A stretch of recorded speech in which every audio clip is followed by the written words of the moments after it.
Hey, so it's a big day here at the show. Hey, do you guys know that tomorrow is Take Your Daughter to Work Day? Yeah, I'm taking one of my daughters to work tomorrow. I can't hear you. What?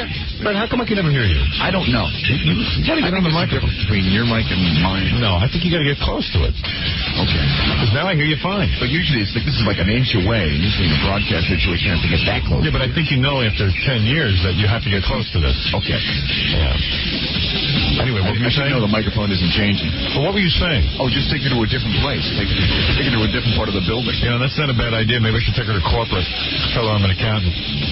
Sit her up there with the sales staff. Let her watch traffic. Yeah. Sit her up there with the sales staff. Let Tom take her. Well, why even be in radio? Why not just take her to a doctor's office and say I'm a doctor? You could do that, too. She could be Jokeland. Joke? No, that I wouldn't be proud of. That's an embarrassment. Don't you have meetings afterwards you can take it to instead of this? No.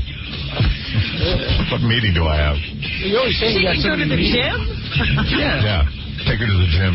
Jogging. Go to your therapist. She can see what the personal trainers do.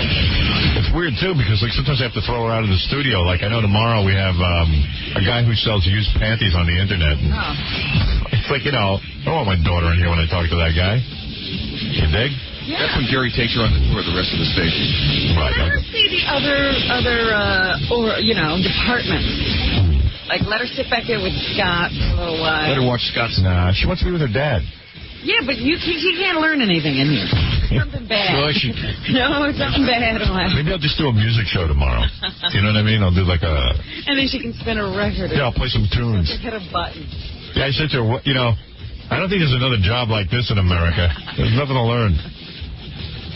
Well, this whole Take Your Daughter to Work thing got started, and quite frankly, I'm happy to have her at school because there's too many shootings going on in these schools. That's true. It could be safer here than there. Yeah. Although, I don't know. I think we got our own trench coat mafia right here. I don't want to name names. To be honest with you. I think Casey's in there. What moniker are they going by, and where's their website so I can see what day they're going to shoot us? Casey, Fred, and Scott the engineer. Trench coat mafia. Would ye?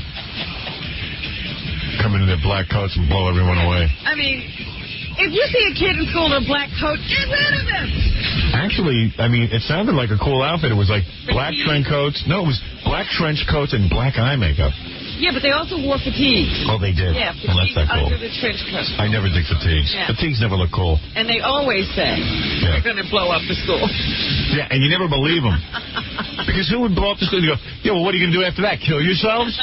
Yeah. Yeah, that's the plan. How do you find each other, too? How do you find similar guys who are all willing to kill themselves? I don't know, but somehow they do gravitate toward each other. Yeah. It's like magnetic fields.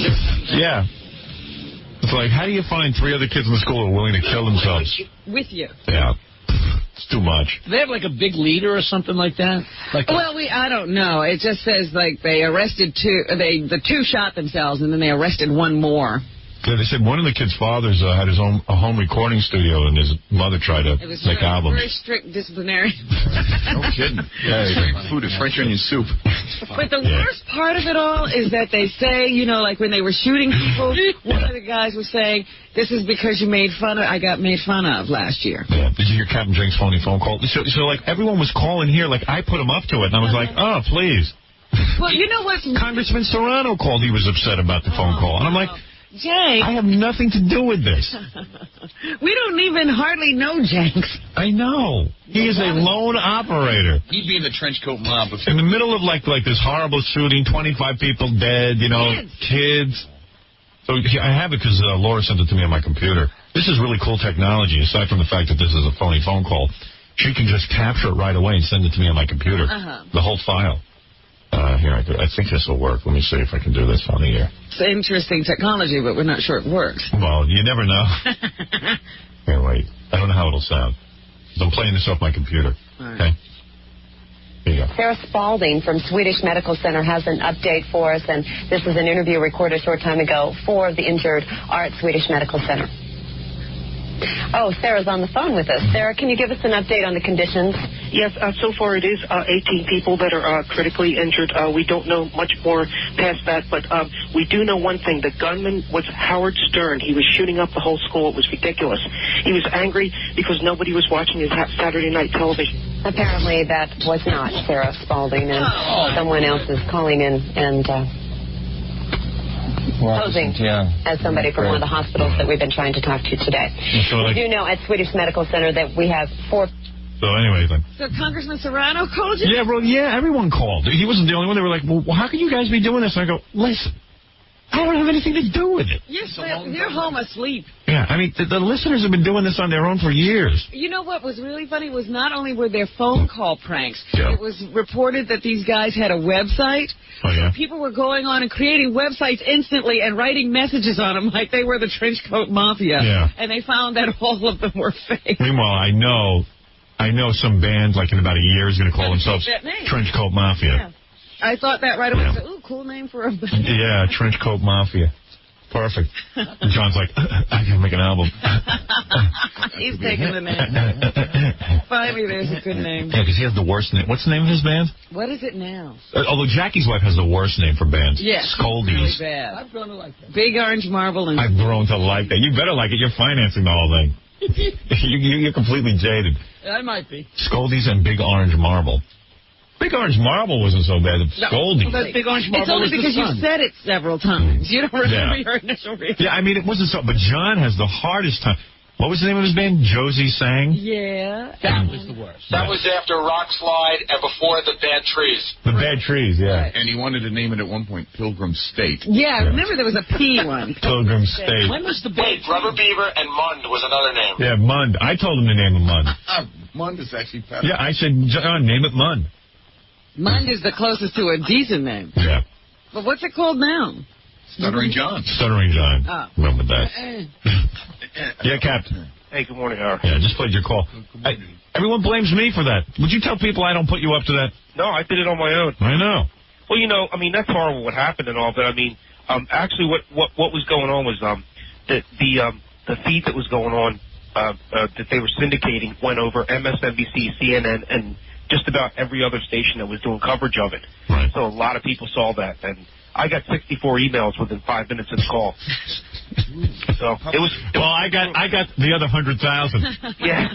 For the people who couldn't get in touch with you. Go directly to you. You know, I kind of thought that people were. I mean, I as soon as I did it, I knew it was going to be like one that a lot of people heard. So, right. But you didn't do it. Yeah, I know. Everyone's calling me complaining that you made this phone call during this horrible tragedy. And You do that with or without the show, wouldn't Right. you? Well, it is damn funny, isn't it? there's nothing funny about it. Just blowing up the whole place was ridiculous. Yeah, everyone said to me everyone was watching CNN during this thing, and they go right away, Captain Jenks. Yeah. Everybody but the news people. Usually when I make these calls, I get through to either MSNBC or CNN. Mm-hmm. Right. This one was being simulcast over MSNBC. You know what's amazing about you? You not only get through, and forget about the fact that it's a tragedy or anything, but he gets through, and they think he's the reporter. How does he know how to do that? Well, he was the hospital spokesperson or something. Oh. Right, yeah, and that person that I said I was actually the real hospital spokesperson that was on another station. I see. So Good he does Lord. a little research. I mean, it's amazing. Work. He's a mad genius. I mean, if not for anything else, I should be like a fail-safe for people to realize that, you don't believe anything you hear on the news. Well, how do you? That's stretching it. They never ask you questions. I like who you are. I like that Captain Jenks is like making himself important now. I'm a gadfly. I think you picked that up from some article here. Yeah, there was an article about how at least Captain Jenks points out how news people don't check their sources. Ever since that, he's been flying with it. Howard, give me into the system. Yeah. Give me enough time, I'll find a million reasons to justify what I did. Me too. All right, man. Later. All right. Captain Jenks, everybody. There you go. You know, it's great. He's supposed to be a woman, and he didn't even hardly disguise Sounds like a woman. Well, he started out okay. He was like, hello, and then he goes, hello. It's like a kid who's changing, hello. going through the change. Hello. Hello. All of a sudden, there's a full moon. Hello.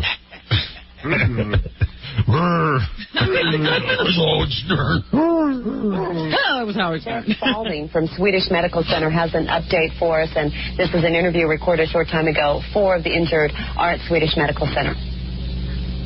Oh, Sarah's on the phone with us. Sarah, can you give us an update on the conditions Yes, so far it is 18 people that are critically injured. We don't know much more past that, but we do know one thing. The gunman was Howard Stern. He was shooting up the whole school. It was ridiculous. He was angry because nobody was watching his Saturday night television. Apparently that was not Sarah Spalding. And you're listening to a man who lies to his children and tells them he's a Harvard professor. Dr. Howard Stern.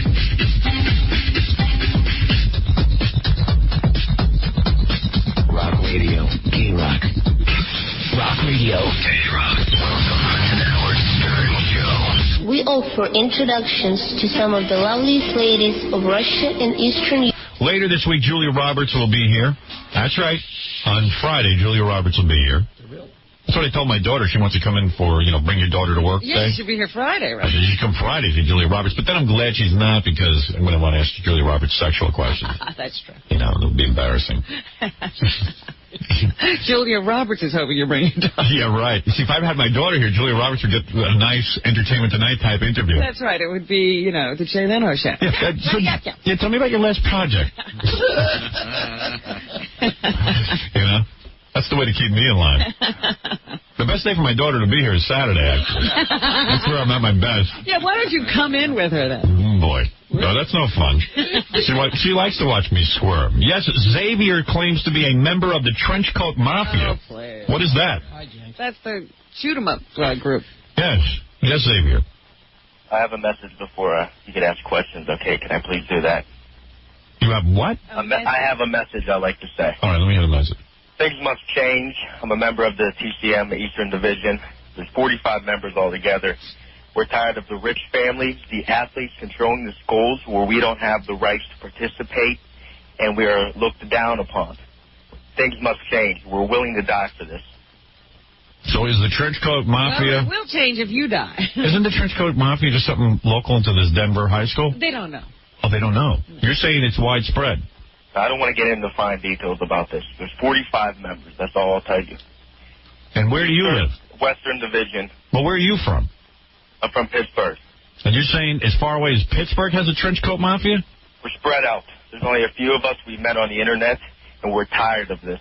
Tired of what? We're tired. This is people who don't fit in the quote-unquote normal society, Howard. That would be me, I guess. This is quote-unquote from the newspaper. Yeah. You may believe what you want. Robin, you're in trouble. Oh, boy. Oh, boy. Please. This is the first act of violence that you have seen. Really? Yeah. There's going to be more? I'm not going to guarantee anything. But what is the next thing you're planning? I will not give that out. Why not? Give us a clue. Give me a clue what it's about. No clues, nothing. Oh, come on. What kind of loser are you? So why did these guys get picked to go That's what we hear all the time. Yeah, I'm a loser, too. Why do... It goes far beyond just being a loser, okay? Oh, it's far beyond that. It's put down for the way we look, put down the way we feel, what we do in a normal life. Get a radio show. That's what I did. Yeah, that's the way to get back at it. It's not that easy for everybody. Really? Wasn't easy for me either. You notice how the clothes have to be brought up and what we're wearing, what our style is? That means, well, we're all wrong for wearing black. What is wrong with black? Black is beautiful. This won't be the last act. All right. Well, he's not going to give us any more information. What information do you want here? What do you think I possibly could give out right now? What is it, Melrose? You want to talk to I this know kid? who that is on the phone. Who is that? It's Aaron from Pittsburgh. Wow. The kid. It's the kid. And Howard. Yeah. I was out at the Star Wars line last night. So let's assume that he's goofing, right? Of course he's goofy. He's an idiot. Aaron. Melrose says you're an idiot. Melrose, how could you do this to me? Aaron, grow up. Get a job. How many calls have I got against Howard in your room? Aaron, get me a comedy gig. We have our own network. I'm working on that for you, Melrose. Okay, it's kind of tough, you know. Aaron, call me when you wake up. Howard. All right, thank you, Aaron. Howard, let me talk to you real quick. No, Howard, you have nothing to say. I don't want to talk to the trench coat. I have You're something more to interesting say, when you're in the trench coat mafia. Howard, okay, trench coat's gone. Okay, I'm a normal kid. Howard, listen to me. Give me a chance. I love your show. I respect everything you do for radio, okay? Aaron's in the trench mouth mafia. What is it, Aaron? All right, listen, I want to get into radio. I want to come up there. I want to see how it works. Okay, Melrose is right. He knows me. I don't... All right, I'll have you for... Should come to take your daughter to work. Yeah, you could be on Take Your Daughter to Work then. Howard, I'm being serious. I feel a connection between us. I feel I'm going going to be the next radio guy after you. Hey, simply, let me put it this way. No, I don't want you here. That's very funny. Yes, thank you. Yes.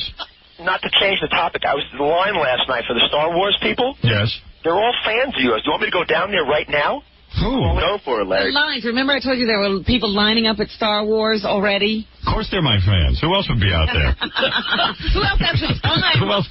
My fans have the time to do anything. Do you want to talk to them, Howard? No, I don't want to talk to them. Larry, I want to talk to them? do that to It might be interesting to find out who's out there and how they get to stand on line for a month. Yeah, all right, Larry. Go down there and call us. Howard, let me ask Larry 15 something. minutes. All right. Let me ask Larry something. Go ahead, Aaron. What? Larry, you still there? Larry.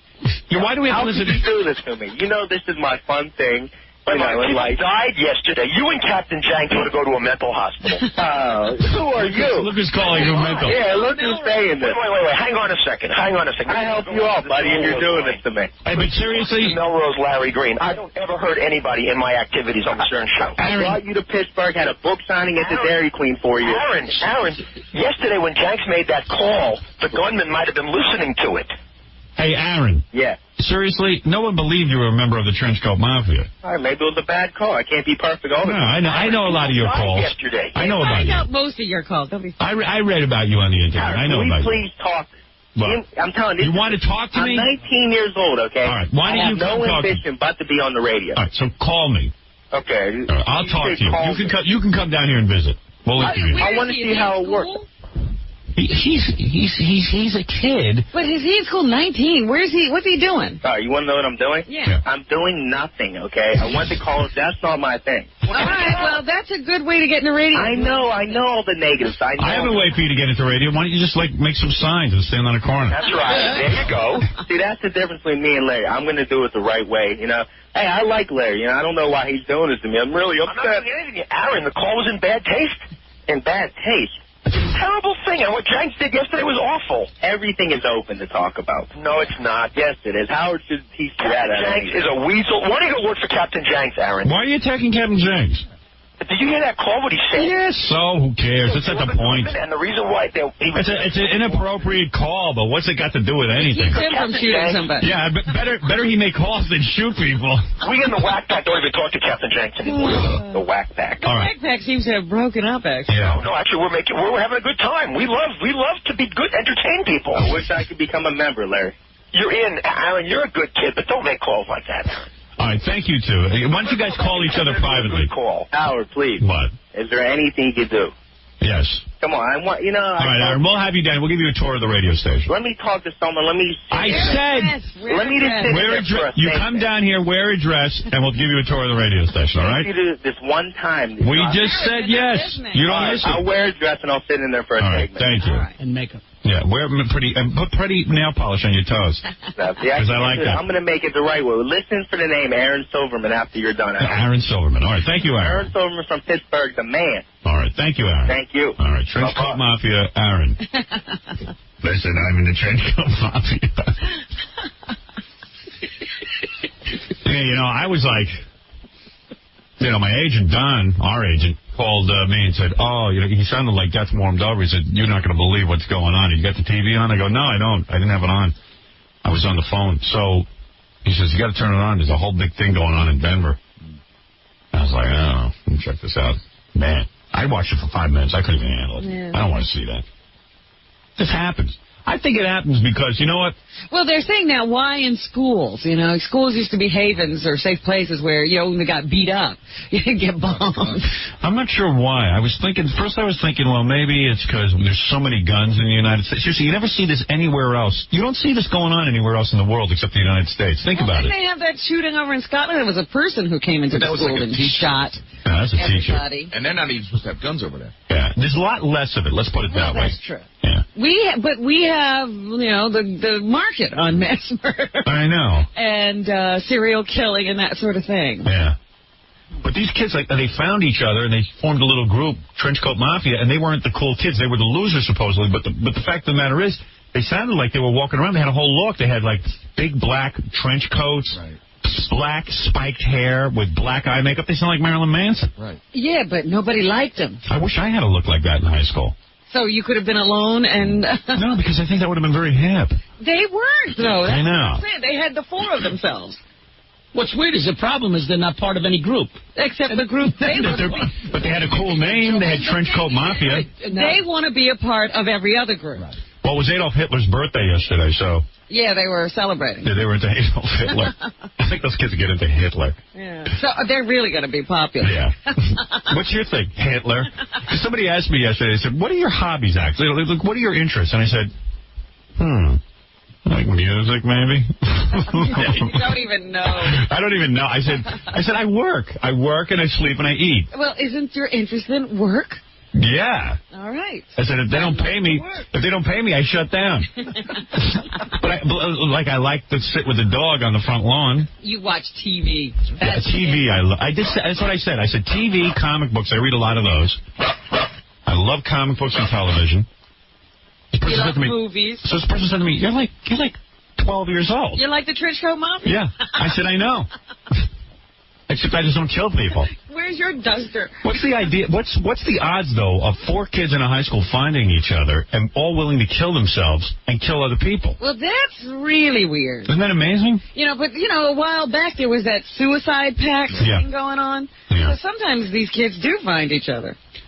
Because they say they went into the high school giggling. Laughing and asking people if they were into sports and then shooting them. Now, who would answer yes? Now, imagine you're like, wait a second. If I say yes, maybe these guys are into sports or maybe they're not. Yeah, it's a 50-50. And you go, yeah? Boom. And then a lot of the kids were crying and screaming and pleading, please don't kill us. And they said, you don't have to cry and scream because you're going to be dead in a minute anyway. Yeah. I mean, that's scary. And they were also just shooting black people. They didn't even ask them. Oh, they shot black people? Yeah. Oh, I didn't know it was a racist thing. Oh, yeah. Denver has black people? Jocks and black people. Well, the 2 or 3 are gone now. Wow. Yeah. Jocks and black people. Yeah, that was the main... Those were the main targets. Wow. And I guess it sounded like they shot some girls. Probably girls who didn't look at them. Yeah, right. On the news, I thought they said they were shooting popular people. Well, of course. Jocks are popular. I was the most popular kid in my high school. I was a goner. Yeah. Jackie's always talking about how in high school he was so popular. But how do you have a group like that? Like, you get together, and who poses like, and why don't we go in there and kill a bunch of them? Yeah, and then everyone goes, okay. I got a better idea. Why don't we do it and then kill ourselves? I think it sort of happens like, man, I'd love to kill the popular kids. I'd love to kill the jocks. You know what? It's almost like an aside. Like, would you like to kill them? Or, like, man, I should have killed him today. Yeah, I sure would. You get some agreement, and it grows. Yeah. And, hey, I'd like to kill them and then kill ourselves. Now the authorities cannot go into the high school because there's bombs all over the high school? Yes, this was like a strategic thing. Wow. One of the kids who was, talking about it said it seemed like they knew because of what they do. We would all run into the library. I wish we were this organized in Yugoslavia. Yeah, like they really channeled everybody into one area. Really? And they're saying apparent suicide, so they're not even sure that they committed suicide But they look like self-inflicted gunshot wounds. Yeah, but they probably did. I mean, how else did they die? You're saying that some kids killed them or something? Why are they saying apparent? Well, because they never know. They're still trying to get the bombs out of the place, so they can't really go in and do all that forensic stuff. Right. But it's a suicide. Everything's alleged, because they were even asking, were they wearing trench coats yesterday? He couldn't even comment. But don't the kids also have bombs planted on them? They had their cars rigged. Right. And they had like 12 or so. They had already found like 12 devices around the school. Mm. I don't know about bombs on themselves. Yeah. Well, pretty weird. We're on in Denver, I think. I know. Hmm. David, you're on the air. Hey, Pinocchio, good morning. Right there. I just want to let you know... Pinocchio. Thank you. You know what? It's a miracle I didn't shoot anybody. It really is. Exactly what they went through. I had to listen to all this crap. We consider you, instead of Nostradamus, the Nostradamus of our time. No, Nostradamus. Nostradamus, right. Thank you, yes. You don't even have it right. Dude, I can goof on me better than you can. You're probably right. Go ahead. What's your prediction of the millennium with the widening war in the Balkans and the Denver atrocities? What do you think's going to happen? Oh, get out of here. You're such a nut. What do I think's going to happen? Yeah. Yeah, what am I? What, I got a crystal ball? Close singing like it. Yeah. She'll let you know. How come she couldn't tell us about that? Oh, yeah. Oh, she would have. We just didn't call her. Yeah, that's what she'll say. I made that prediction. A bunch of kids in Denver are going to kill everybody. I see black raincoats. Oh, yeah. Oh, yeah. Bombs. Too bad she wasn't at the high school. Don't shoot me. Michael, go ahead. Good morning, Mr. Stern. How you doing? Miss Robin, that's Jackie. This is Mike from San Diego. All right, go ahead. I'm in the Navy, and I was just reading an article here. They, the Navy Times, Navy published newspaper. Yes? Spike Lee is directing 5 TV commercials for the Navy recruiting purposes. Can you believe this? I can't believe it. I think it's quite funny. Of course it's funny. And First of all, why not give the job to a guy who served in the armed forces? Who ever heard of a guy going from directing movies to directing commercials? His career is going in the wrong direction. Yeah, you're supposed to go from commercials to movies. Exactly. I know people are upset about it, but the guy who should be upset about it is Spike Lee. So don't you worry about it. It's a real come down for him. Yeah. All right? Yeah. They're doing that to, keep him quiet. You know what that's saying. They? Who's the they? You know. Them. White people. Guy makes movies like his racist movies. I can't believe that the Navy is actually paying this guy money. Well, you're right, because, as you know, the Navy is very well integrated, and who needs a rabble-rouser like him making a commercial? You're absolutely right. Thank you. All right. There he is, Michael, in the Navy. Voicing his complaint. Yes. Hello, Mark. Oh, Howard. Hello. So glad to talk to you. Oh, I was watching the news yesterday. Yes. We got the feed from Denver. Yes. Up here in California. Yeah. And Captain Jay comes on and says, Howard Stern. Yes, we just played it. We heard it. Yeah. We heard it. Stop. Yeah. Well, hey, and then everyone starts calling me like I made the call. I say, hey, I had nothing to do with it. I can't stop Captain Jenks from doing that. I know you didn't. And then Congressman Serrano, who I worship, He was just, well, you know what? He called me. us. Yeah, he called me upset, and I was like, please. I want to kick Captain Jenks' ass. I don't think you're going to be able to. No, I can't. I know I can't. You're very effeminate. I'm not effeminate. Oh, please. You sound. Shut up. You sound like Andy Dick. I want to kiss Captain. No, I'll come there and I'll kick his ass. You want to kiss it or kick it? Kick it. I'll kick his ass. You like guys, right? No. Oh, please. Oh, please. You like men. I studied Taekwondo and Jeet Kune Do, Kung Fu, and I'll kick his ass. 'Cause that was the worst thing you could ever have done. The worst thing to do is go into the school and shoot kids. Yeah, I think they got him beat a little bit. Yeah, and to say that you did it? I know. Was that funny? It wasn't even funny. You're funny. You're funny. No, well, no. Anal rape is the worst thing. No, it isn't. You've never had sex with a man? No. No, Howard. How old are you? How old are you? I'm 32. I've only had sex with women. Really? Does he live at home? No, never had sex with No one has ever told you sound very effeminate? No, I'm not effeminate. You don't have children, do you? No, I don't. God, I pray you don't. Imagine you're this guy's kid, you'd be all confused. Hi, Dad. I mean, Mom. Now go to your room and play with your doll. Kids, I need you to go away from the TV. I'm very upset about the Captain Jenks phone call. Well, I will come there and I will kick All right, understood. I will kick his ass. All right, thank you. Leave us Thank on you, the Mark. too. Thank you. All right, there's Mark. Wow. Wow. Do you want to hear this tape of the woman who made love to Larry King? Yes. Yes. Yeah. Melrose Larry's out at the, he's online at the Star Wars line, whatever that is. I guess it's a movie theater. Yeah. Where exactly are you, Melrose? I'm right online. Howard, I'm right online with the Star Wars kids outside the Man's Chinese Theater. I got about 15 kids here, and they're all fans of the show. No, I don't understand something. So you can buy advance tickets? No. They're waiting for the 19th. They're waiting. They've been here. What is today's date? It's April 21st. They've been here for 3 weeks already, or 2 weeks. Really? How many people? There's right now about 12 kids with me, and there's boys and girls, college kids, all kinds of kids. Let me speak to somebody who looks like a responsible adult. All right, who wants to talk to Howard first? Okay, man, hold on 1 second. Hello? Dude. Hey, how's it going? What's your name? I'm Peter. Peter. Yep. Don't you go to school? Yeah, I do. What school? Cal State University Northridge. You don't have classes? I do have classes, actually. I went to one today.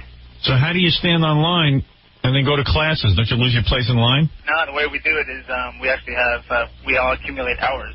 So, like, basically, the person with the most hours is going to be at the front of the line. Who controls that? Yeah, I mean, who's in charge of that? The theater?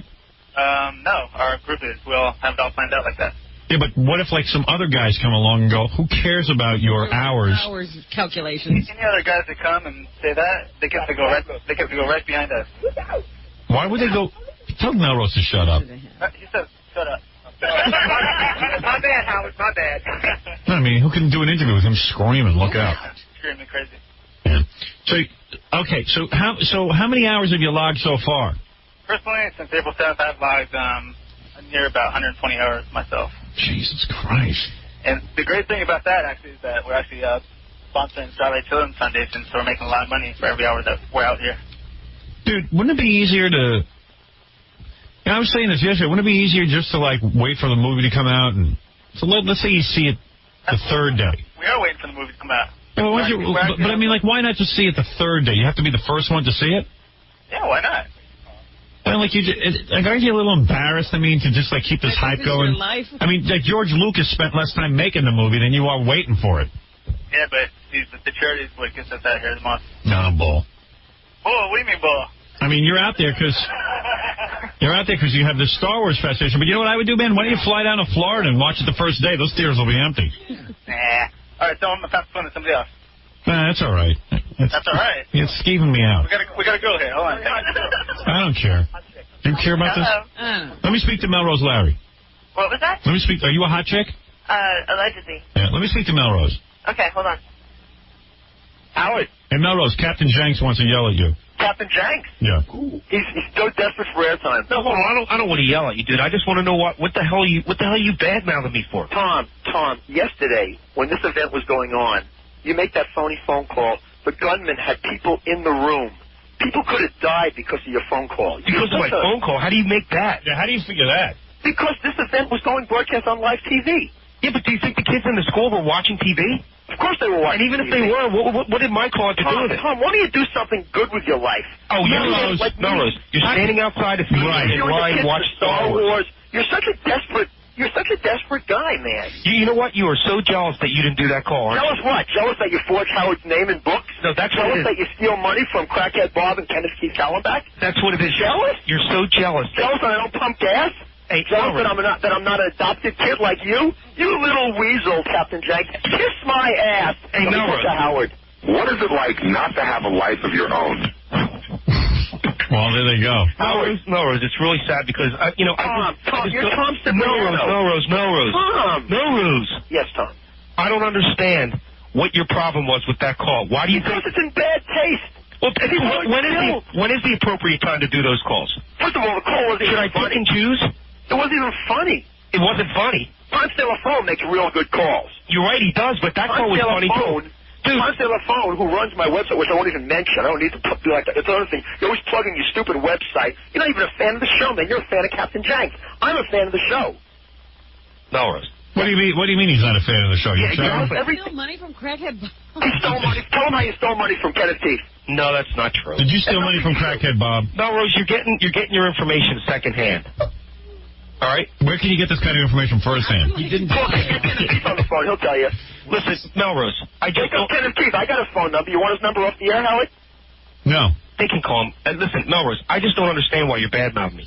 Because I didn't like your call. I don't get what... Well, see, I'm saying, how does that have anything to do with... I mean, you laughed at most of the calls. What's wrong with this one? Because people... The guy had people in... I didn't even know that. When I called up, I didn't know this. The main question is, which of these two is the biggest loser? I'm a lot older than you. You're a hell of a lot older than me. Tom, you bought me a soda in Cleveland. You're a friend of mine. I remember the soda you bought me in Cleveland. I don't get this. Melrose, I just don't understand. What the hell? You crossed the line. Well, where's the line, Melrose? The line is the guy had a gun and he was killing people. I didn't know. And you say the gunman is Howard Stern and they weren't watching TV. That's not funny. A complimentary call. And you don't think that's funny? It is funny, but it's in bad taste. Okay, well, before it wasn't funny. Now it's funny, but it was in bad taste. In bad taste, I can agree with. It's in terrible taste. It's bad taste I can agree with. But let's get back to the Star Wars line, because I'm online with kids from Caltech and hot girls. No, I don't care about the Star Wars line. Howard, can you play that call again just to piss Melrose off, please? I'll play it again because I started getting calls like I made the call. Congressman Serrano, who I worship, called me like I made the phone call. A congressman called you and bitched about it? Well, he thought I made the call. I said, I have nothing to do with it. Here, I'll play the call. Here it is. This is Captain Jenks on CNN. Warning in on my segment again, Tom. During the... Warning in on my segment, Tom. Oh, please. His segment. He expanded your time. The Swedish Medical Center has an update for us, and this is an interview recorded a short time ago. 4 of the injured are at Swedish Medical Center. Oh, Sarah's on the phone with us. Sarah, can you give us an update on the conditions? Yes, so far it is 18 people that are critically injured. We don't know much more past that, but we do know one thing. The gunman was Howard Stern. He was shooting up the whole school. It was ridiculous. He was angry because nobody was watching his Saturday night television. Apparently that was not Sarah Spalding, and someone else is calling in and posing as somebody from one of the hospitals that we've been trying to talk to today. We do know at Swedish Medical Center that we have 4... Yeah, again, bad taste, yes. Funny, or bad taste, definitely. Funny, yes. Funny call. It's not funny. Yes, it is funny. Such a loser. You're so desperate. Howard, do you think that's funny? Well, I am a fan of phony phone calls, and I never get why people, like, react to them. I mean, like, CNN is so serious and... Well, those people almost lost the capacity to talk when they figured they were goofed on. Yeah, it's funny to watch these anchor people who are so programmed. Like, obviously, that was not the... I mean, there's a funny aspect to it. There's no funny aspect to kids getting shot in Denver. There's nothing funny about that. But I don't know what one thing has to do with the other, quite frankly. Well, you know, when I did this call, Howard, it was very early on. I didn't even know what was going on. They didn't even know if anybody was injured. Right. You know? Well, I mean, but what's the difference? Who cares what you do? I care about the kids in the school. Right. Yeah, and nobody even cares about these talking heads who make ratings out of these tragedies. Yeah. But, I mean, Melrose, I just don't understand. I mean, you don't have children. You don't know what it's like. Well, do you have Melrose is children. No. Melrose, you don't have anything. I don't have life. I don't know if I have children. You don't even have a life. You don't even have a life. You're talking about good taste? Yeah, but Melrose, you're the guy who goes up to all the celebrities and hounds the crap out of them until they let you into events. OJ has children. You're not worried about his children. Right. I think it was funny. It was bad taste, yeah, but it was funny also. All right, thanks, guys. All right, Howard. By the way, you can hear the call on my website. Yeah, your website. Yeah, MelroseLowry.com is much better than CaptainJanks.com. There you go again, Tom. Cipriano. Howard. Melrose is really a loony guy. No, Melrose is out here with fans of the show that want to talk about Star Wars. All right, thank you. You want to talk to more kids, Howard? No, I think I'm done. Come on, Howard. One kid. All right, thank you. All right, thank you. Here's it. You want to talk to a guy who hates Captain Jenks for doing this? I would love to. All right, Captain Jenks. Hello? You want to hear this? Yeah. All right, I'll get rid of Melrose. Yeah. Go ahead, Naz. What's going on, Howard? Hey, man. Good morning. Yeah. Completely tasteless here. Completely. I heard this live on CNN yesterday, and I'm like, it's Captain Jenks going nuts over there. Want to be on TV. And I just wish everyone would... I got 100,000 phone calls asking me if I had done it. Okay? Putting your name in it. Well. Putting your name. At least use his own name. Publicity. Exactly. People are not getting this. Colin, hi. People are not getting this. Look, a misunderstood artist. A misunderstood phony phone call artist. Colin. He's an artist. Yeah, I'm here. You're on the air. Yeah, first of all, I want to say I think it's great what Captain Jenks did. Oh, you like that? Yeah. Well, thank you. Second of all, I think. I don't know that it's great, but go ahead. Second of all, I want to know why everyone's making a big deal about these kids getting killed. People get killed every day. Oh, boy. No, he's wacky. They are wacky. This is your fan. He's not alone, Jenks. Jenks, you found a partner. Sir, I'm not even sure what you're talking about. Yeah. I mean, I don't know. You know what's weird about, like, when you see a shooting like this? So when I'm coming in, I hear morning radio and stuff, and, like, there's morning guys who are, like, have goofy radio shows and stuff. Yeah. And some of them start at 5 o'clock in the morning because they try to, like, get on before me. So. Right, they're trying to get a head start. It's Yeah. like a race. And a lot of them are goofy and stuff. Mm-hmm. But then, like, when there's a shooting, they all of a sudden get on the air and they get all serious. And they have to lose the goofy voice. They lose the goofiness, and then the whole audience is calling in, and they're having a discussion about why kids kill and stuff. And it was like, oh, my God. It's like, how do you go from being the goofy guy to like 25 children are dead. All right, thank you. Hey, anybody? By the way, for anybody who's interested, I'm going to be at Garfield's in Twanksville this Friday night. So if you want to come down there and kill me, that's where I'll be. Really? All right, thank you. Thanks. Bye. Right. Melrose will show up. Those two. I wonder about these allegations, though, of stealing from Crackhead Bob and Kenneth Keith. Those are the ones I want to get to the bottom of. Goodness. Yeah. Man. Xena Star, you're on the air. Hey. Who is Xena Star? You're a guy? Xena Star. Oh, Xena. Xena Star. Hey, Robin. Hi. What's up? What can we do for you? All right, well, first I wrote a song about this thing. Oh, dear. It sounds like a happy song. Already? Yeah, it just came to. Is that something you should be writing about? Well, actually, you ought to let it sink in before you... Isn't that Pearl Jam song about this kind of like, Jeremy spoken? I don't think Pearl Jam too much. Was it about Jeremy who killed all the kids in his class? Exactly. Yeah, it was. Yeah, Pearl Jam beat you to it. Fred? Yeah.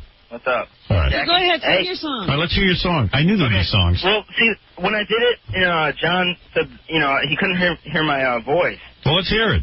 So, all right, I'll try. I guess I'll try and do it a little later. Okay. Huh? Ready? Just do your dumb song. Already I hate it. Worst 5 Channel 7, 5 Station 13, the Trench Coat Mafia on the scene. Hands on your head, just full precaution. Better look away before you feel sick and nauseous. What's on your mind? 2 dead suspects. Kids are hysterical, better hit the deck. Guard your grill and your neck. Sounds like you just copied down whatever they said on the news. Suicide mission and an EO hack. Suicide mission on an EO hack. I'm kind of digging the song. All right, so Neo hack is neo-Nazi. Yeah. And they were put on a hack. All right, thank you. I didn't want to stop her. Oh, please. Good Lord.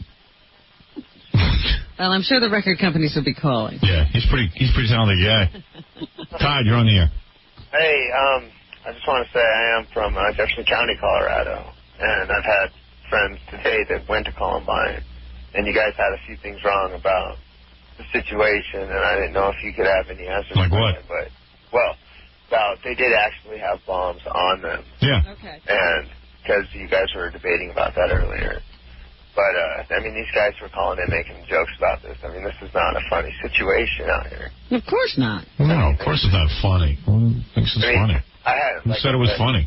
Oh, no, well, you didn't say it was funny, actually, but these guys were calling in, and it's got people out here so worried that every school's closed. What is this, Baba Boy? What?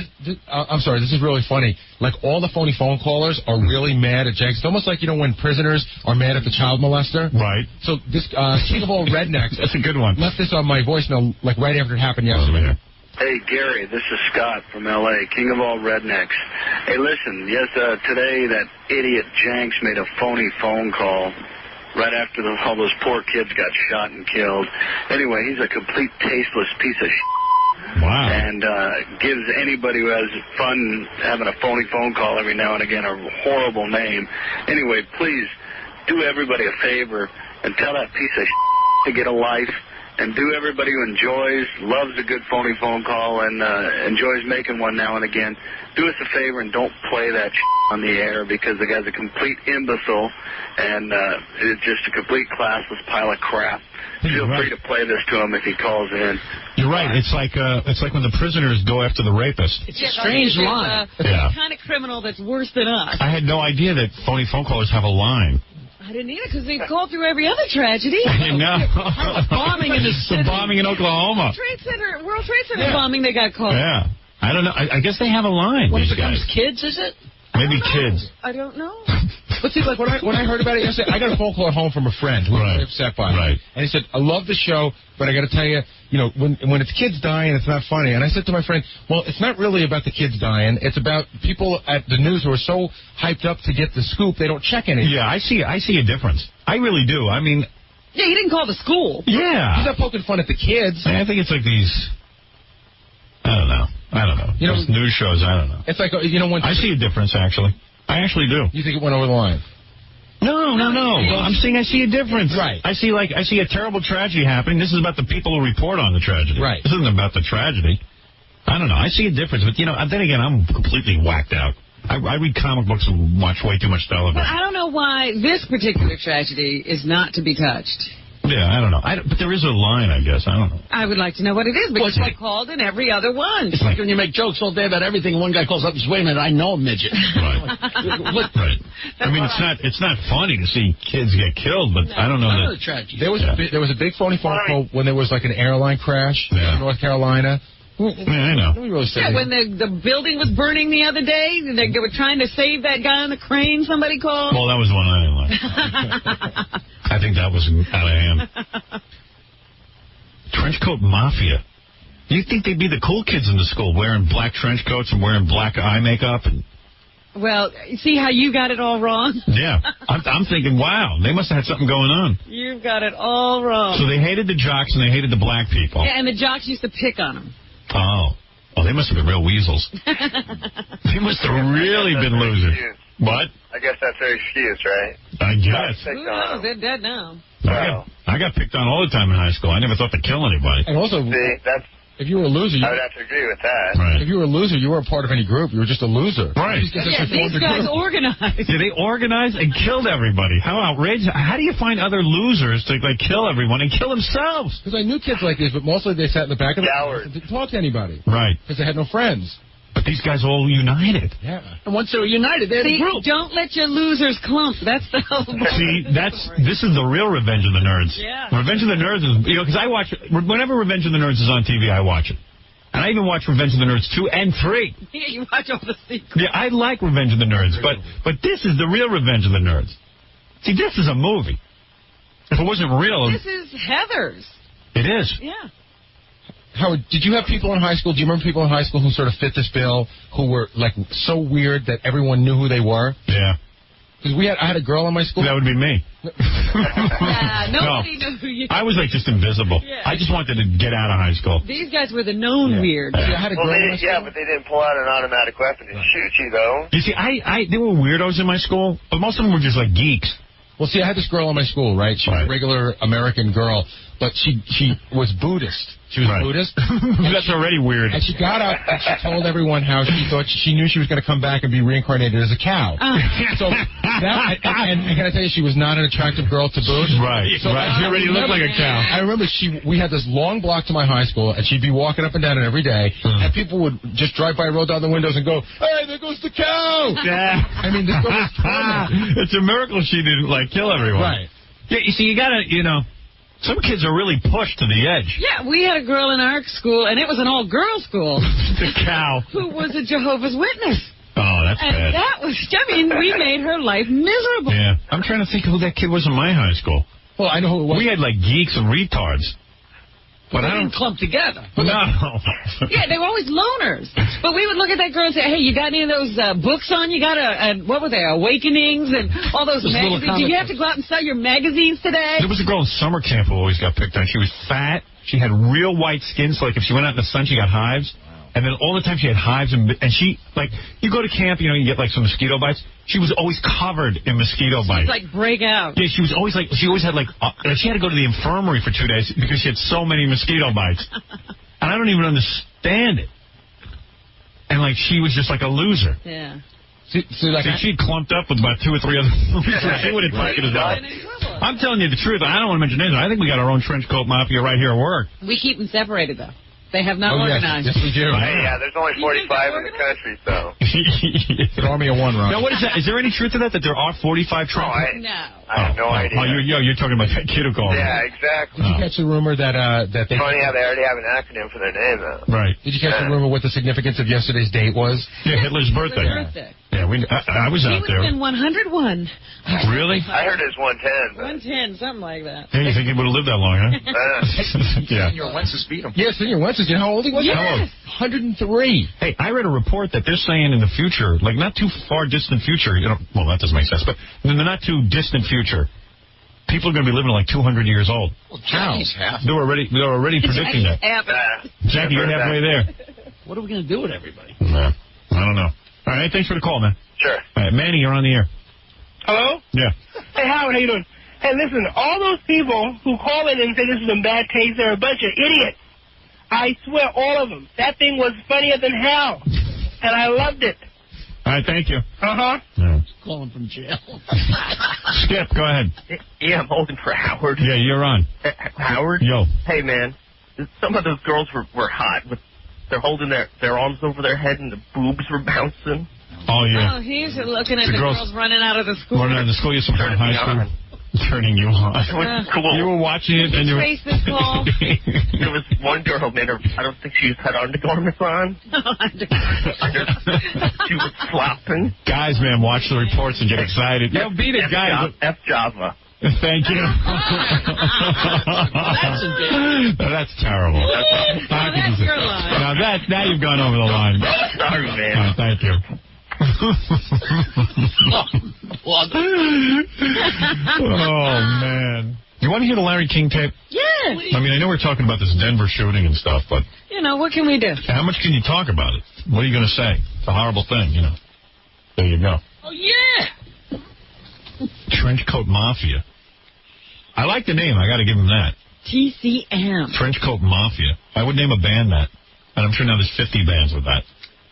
But other than that, it's You pretty think they could part horrible. that into getting women and being popular? Yeah, that's what I'm saying. I mean, if I was cool enough in high school to wear black trench coats and wear black eye makeup and spiked hair, I might have, like, some chicks dig that. They must have been real geeks. I want to see pictures of these kids. Because that is a look. I had no look because my mom wouldn't let me wear jeans to high school. Your mom was still buying your clothes. Yeah, well, my mom said, you are forbidden to wear jeans. Now, every kid wore jeans. I had to wear, she let me wear chinos. Only geeks didn't wear jeans. Yeah. I had chinos and loafers. Yeah, you really stood out. I was such a douchebag. I was the most incredibly big douchebag, and I was big. So my head stuck out like a giraffe. You needed to look like everybody else, at least clothing-wise. Yeah, there were a couple of nasty years in there. Nasty. There were a couple of years there where I just assumed forget. You know? I just remember going to school thinking, you know, my ass is fat, and I'm wearing these chinos. How could your ass have been fat? You were string beans. I just felt like my ass was fat. I just didn't feel right. Lucky I wasn't armed. Believe me. But you would have shot yourself in the foot. You don't know how to use it. In my trench coat. You get it all wrapped up. I didn't even have a trench coat. Like, these kids at least had trench coats and black eye makeup. They had done everything and nothing helped. Did you have a weirdo in your high school? Did you have a group of weirdos? Like, Gary had a weirdo, but I knew a girl. Lots of them, but like I said, they were isolated. You know, like maybe 3 or 5, depending on what you cut off for how weird, you know. I had a girl You know what they said about this school? One of the kids said it was a very cliquey high school, which is, you know, what is it? breeding ground. You know, but when they're this was like extreme cliques. They should call high school clique school. They shouldn't even... Yeah, because people clump. We had a girl who made at her, she made in her pants at her desk. Oh. But that happened to us once. In high school? In high school? No, this was elementary school. Oh, yeah. Everybody had those. Yeah, but she was tagged for the rest of her life. Oh, we had a girl who made a huge puddle during a spelling test. I never... That's awful. Like, how did that happen? I swear to God, we're sitting there doing a spelling test. I'll never forget it. And all of a sudden... unmistakable sound of dripping. Oh. And I looked next to me, and there was a puddle, I swear to you, 3 feet in diameter. And we started giggling. And the teacher said, Mary, what do you think? Why didn't you raise your hand? And she said, humiliated. I thought you'd get mad at me. And I'm thinking, you're not going to get a gold star for being yourself. All I know is, like, what, they're all the same. You know why they're all the same? They never say anything. They just sit there with the pee. It just happens. It happens, but then they don't go, excuse me, there's an accident. They just hope no one will notice. Right. And the teacher says something, and then they get up silently. The janitor comes in and puts that crap on the floor. The only time that happened in our school, like, the teacher would get tired of everybody raising their hand, and she'd cut off, no more going to the bathroom. Yeah, well, then you make a number 2 on the floor. Then you make a number 2 on the floor just to spite her. I can't believe you guys are talking about this, because I was just thinking about this yesterday. I won't say the guy's name, but there was a guy in my junior high school when we were in 7th grade. He was like the biggest guy. Yeah. We used to go out play sports, and we'd throw the football around, and nobody could bring him down or anything. Yeah. And then one day we're just sitting there with this big puddle under his chair. Right. And nothing was said. Like, the guy never said anything. Well, and the teacher never say anything. Teacher sent him to the nurse. Right. The janitor comes in with a mop, and we pretended it didn't happen. Right. And nobody ever said anything. You wouldn't, because the guy was so big, he'd beat the crap Well, out of he can handle himself. There are some real misfits who do this. You know. Oh, I mean, when this happened to this girl, she cried her eyes out. Right, She didn't say anything. Yeah. But she was like, Yeah, school's no place for misfits, boy. I'll tell you that, man. It is the survival of the fittest. Stick out. It's the closest thing to prison that I can think of. Yeah. Howard, do you remember the guys that used to show up to gym class with black socks? Yeah. You know, guys that didn't have their uniform. Geeks. You totally Well, do you think these kids were geeks, or were they worse than geeks? At least geeks have, like, a brain. They said they were like writers, like in creative writing class. They were smart. Papers about killing people, but they were good papers. Yeah, the guy said, what did the guy said? They were really into creative writing, these guys. Like maybe Dungeon and Dragon dudes, you know? And he said they were really into creative, writing, but all of their writing were about chasing people in the woods and killing them. But what are you going to, some kids are just weird. And you tell them to let their fantasies come out. Casey tells us that he used to write that kind of stuff. Oh, boy. Well, I think Casey's ready for the trench coat mafia. What did he write? What did Casey write? In first grade, he wrote he said it was a violent paper about hurting people that was just him being funny, but they made him go see the school shrink. Right. Yeah. Just being funny. Yeah. But they say these kids wore swastikas and everything. Yeah. They can't wear a Marilyn Manson T-shirt to school. They can wear swastikas? Yeah, I'm not sure how they pulled that off. I mean, that's. So what's the status at the school now? I mean, have the police been able to go in, or they still have hidden bombs? Squad. I don't know if the bomb squad is finished yet or not. Because they got dogs who can sniff out those bombs. That's what those dogs are for. But they couldn't get in before the bombs were detected. Plus, there's probably so many dead bodies. They have to figure out who got shot where and how. And yeah, you got to take photographs and all that stuff before you can even move anything. What is it, Steve? Yeah, Steve. No, Steve. Guess he's gone. Here's some kids who said they were in the school when it happened. Hey, John. Yeah. Yo. How's it going? All right. Is this Howard? Yeah. Oh, man. I lived like a mile and a half from the school, man. I had a couple friends that were there, and I talked to them yesterday. What'd they say? They said that it was just a bunch of chaos, shooting, and... Boy, a bunch of good-looking girls go to that school. That guy was right. The guy who called in, he was a little too excited, but... There was really good-looking girls running out of there with their hands over their heads. Yeah, they say the bomb teams are still working. Did those kids try to have sex with any of the good-looking girls? They didn't even do that. At least if you're going to go kill yourself and kill all the kids, like, why wouldn't you have some sex? Yeah, I would think that I would want some sex, probably.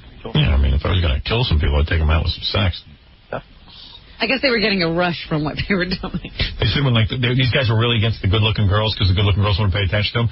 I think the good-looking girls would be begging them to live, and they go, "You don't have to beg because you're going to be dead in a minute."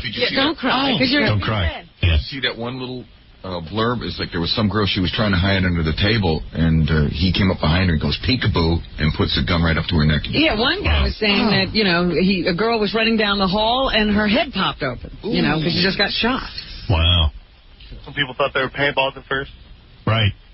Yeah, they thought it was paintballs. Yeah, or smoke bombs, any kind of thing. They didn't think it was real. Sometimes these kids usually go after the teachers, too. They didn't go after any teachers? Well, they say some teachers are targeted, too. Yeah. They weren't necessarily targeted because there was a lot of random shooting as well. One teacher got shot once on each shoulder. I had some real mean teachers. I'm lucky I didn't go off. I had this one teacher who used to call me a dirty, filthy hippie. Because they had real long hair. A guy? I'm long hair myself.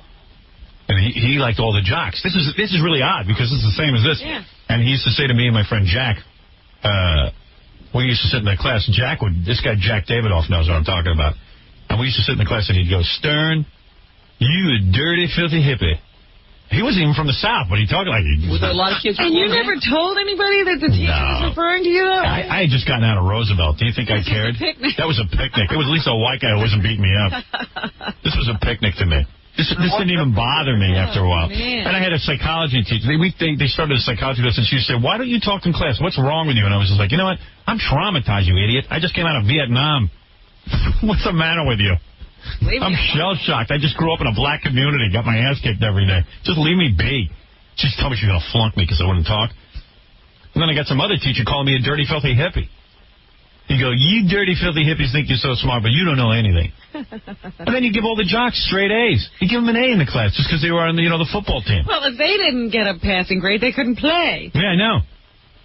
Meanwhile, I had to study. That's just like health class or something? No, social stuff, something, I don't know, science or social stuff. You didn't even know what his class was. No wonder. Well, I was so drugged and sedated. No wonder they thought I was a dirty, filthy hippie. You were. I was. That's why it didn't have any effect. You were already immune. And then they call my mother and they say to her, your son is almost comatose in all these classes. And she go, not my son. You don't know my boy. Because by the time she was a good mother. Because I come home and be sober by the time I got home. Don't listen to the signs. At home, I was fine. I would like to hear from the parents of these kids. What did they say? That's going to be the fun. Woo! Oh, he was a good boy. Because, what everybody's saying is, what parents could have a kid with an arsenal? Yeah. Like these kids had, like they had major artillery, they had major... Yeah, but I understand that, because my parents... had I had tons of pot and porno stag films in my house. They didn't even know what was going on. Go under the bed. Where do you put all those? Didn't his mother have to wash the clothes with the swastikas on them? It's true. Where do you hide guns? Yeah. And ammo and bombs. Yeah, my mom might have found those. Bomb-making material. See, I would have hid them in my sister's doll case. That's where I hid all my cigars and marijuana. I did. You know what happened, man? My sister was much older than me, and she'd stop playing with her dolls. So nobody was going there. So she had this big, beautiful doll in a special case with black hair. and I used it it was my stash drawer. But whenever I'd open up the doll, it stunk from tobacco and marijuana. Oh, my goodness. Poor doll. So one day we're down in the basement. My dad's he had a tool, like a workbench. My sister goes, where's that doll? Where's my doll? I was going to kick her right in her ass. Oh, stop it. She didn't know. I know, but... Trying to rat you out. Well, my dad was a cigar smoker, so I used to have a whole stash of cigars. I used to take him. He had a humidor. My dad had a humidor. We lived in an all-black community. We had no money. He's like, he had a humidor. So I used to take a nice cigar. And I How did your dad get to be this way? And I'd be so tense after school from all the black kids that I would like to smoke a nice cigar in the basement and relax. He was so into certain things. Yeah. So I'd be smoking a cigar to relax. Thank God he had cigars. Because I don't know what I would have done to calm down. No, wait a minute. So I would be... What? You're smoking a cigar in the bed? That stinks. Yeah, so I'm smoking a cigar. Yeah, but they were out of the house or something. Or I'd smoke outside.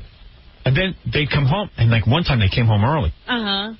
So I take the cigar and I put it in the toilet. And I flush it. Yeah. But it won't go down? Like the turd that won't go away. My mom saw a cigar and she goes, "What's this cigar doing there?" I go, "I don't know. Dad must have." "Your father doesn't throw cigars in." I go, "I don't know." All the time. Deny. Hey, OJ did it. What cigar? You didn't know OJ at the time. It happened. There was a man, and he came up behind me and he dropped the cigar in the toilet. He tried to kidnap me. And I got his license plate. And then I bit him on the head. Yeah. What do you mean? Young OJ gets caught smoking a cigar by his mother. I didn't do it. And we wrestled for a while. And then I bit him. I think he was a cop. He looked like a cop. He looked like an off-duty cop. Oh, man. Why would I make it up? Because you're insane. And then I chased him. But OJ's sitting home going, why did I make that up? No, he's going, why don't they believe me? He's all incensed again. They're so good. Then he planted beans and climbed up this big vine. That's right, big stalk. Yeah, Rob. Yeah, Howard. Yo. How's it going? I was in 8th grade. We used to write a lot of sick essays like Casey was talking about. Yeah. And my English teacher one time kept me and one of my friends after class and had us up by the board writing different ways to kill yourself. And we found out the next Monday we came back to work, back to school. The guy killed himself that weekend the way we told him to. Wow. Because he was going blind, so he wanted to kill himself. He didn't know how to do it. So he had us. Nice guy, huh? So he had you guys write down how to kill yourself and then killed himself. He did it. Yeah, he had us write down. It was like he would teach a class. We had to write down a list of all the different ways to kill yourself. So how did he kill himself? He shot himself in the chest. We said shoot yourself in the head, but he shot himself in the chest. So he didn't listen too well. Yeah, he doesn't. For a teacher, he doesn't listen. No. We had to teach him. And whose idea? Take instructions. And he doesn't take instructions. And whose idea was it to shoot himself? Was it yours? Well, me and my friend, we rode all the different ways. Jump in front of a truck, jump off a building, and, you know, he you got to be curious when your teacher asks you to write down on a board different ways to kill yourself. Well, yeah, we thought, you know, because we always wrote those really sick kind of essays in English, so we didn't think any big deal of it. You know, we were just like Case, we were goofing, you know? Right. But then this guy takes it and goes home and whacks himself with it, so, you know, thanks to him. Cool, thanks. Good. Wow.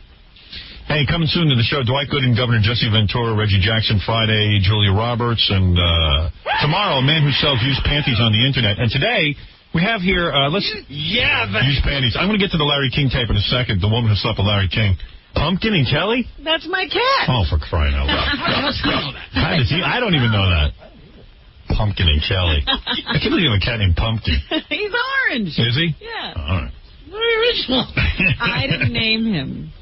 I inherited that name. Right. What is it, Rob? Hello. Hi, Rob. Yeah, I got a question. I got a question and answer for you. You have a question, then you're going to give the answer. All right, good. My job is done. Well, all right. Now, I got to say something, though. I think you're being a real hutz today because I just have a strong suspicion that if the trench coat mafia was black, that you'd be blasting them a little bit more than you are now, and they wouldn't be so cool or so happening.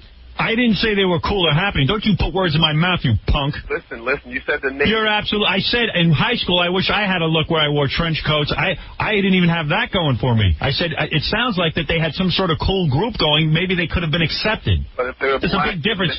If they were black, they would have been animals. Oh, get out of here. I never called anybody an animal.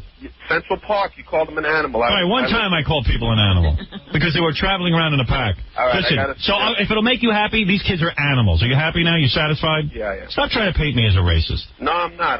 Listen, I'll do that myself. No, I know you're not. Listen, Thank you. I've been listening for a long time. I said, I just want the listeners to know. You know, they just have to be aware of who you are, that's all. I see. You're not a racist. I'm not. You grew up in Roosevelt, and a couple of black guys pushed you around. I've been beaten up by white people, too. Yeah, but... I've been beaten up by the best of them. I've been beaten... I was beaten up by 4 white guys with chains.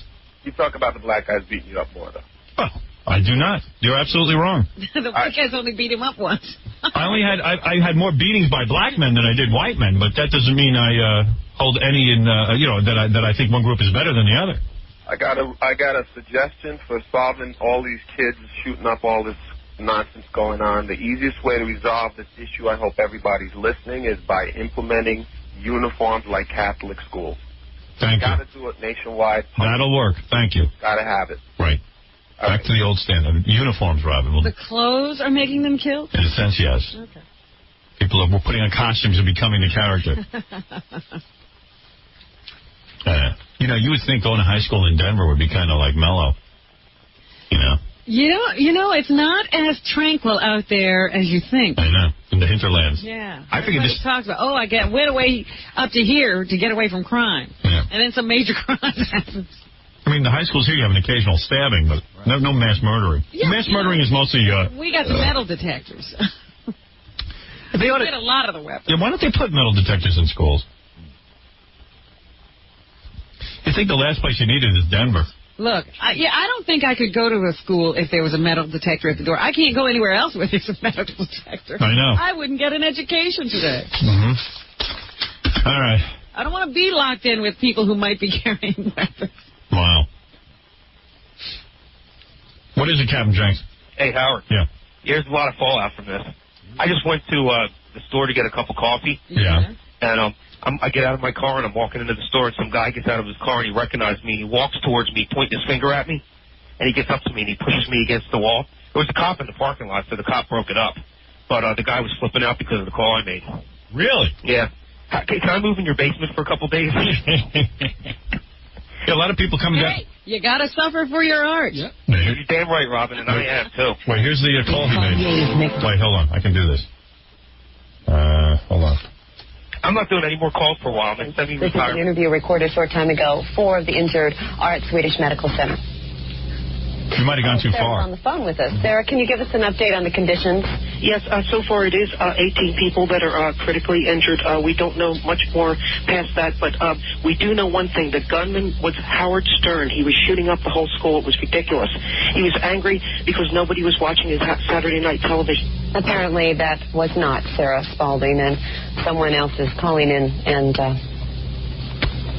posing as somebody from one of the hospitals that we've been trying to talk to today.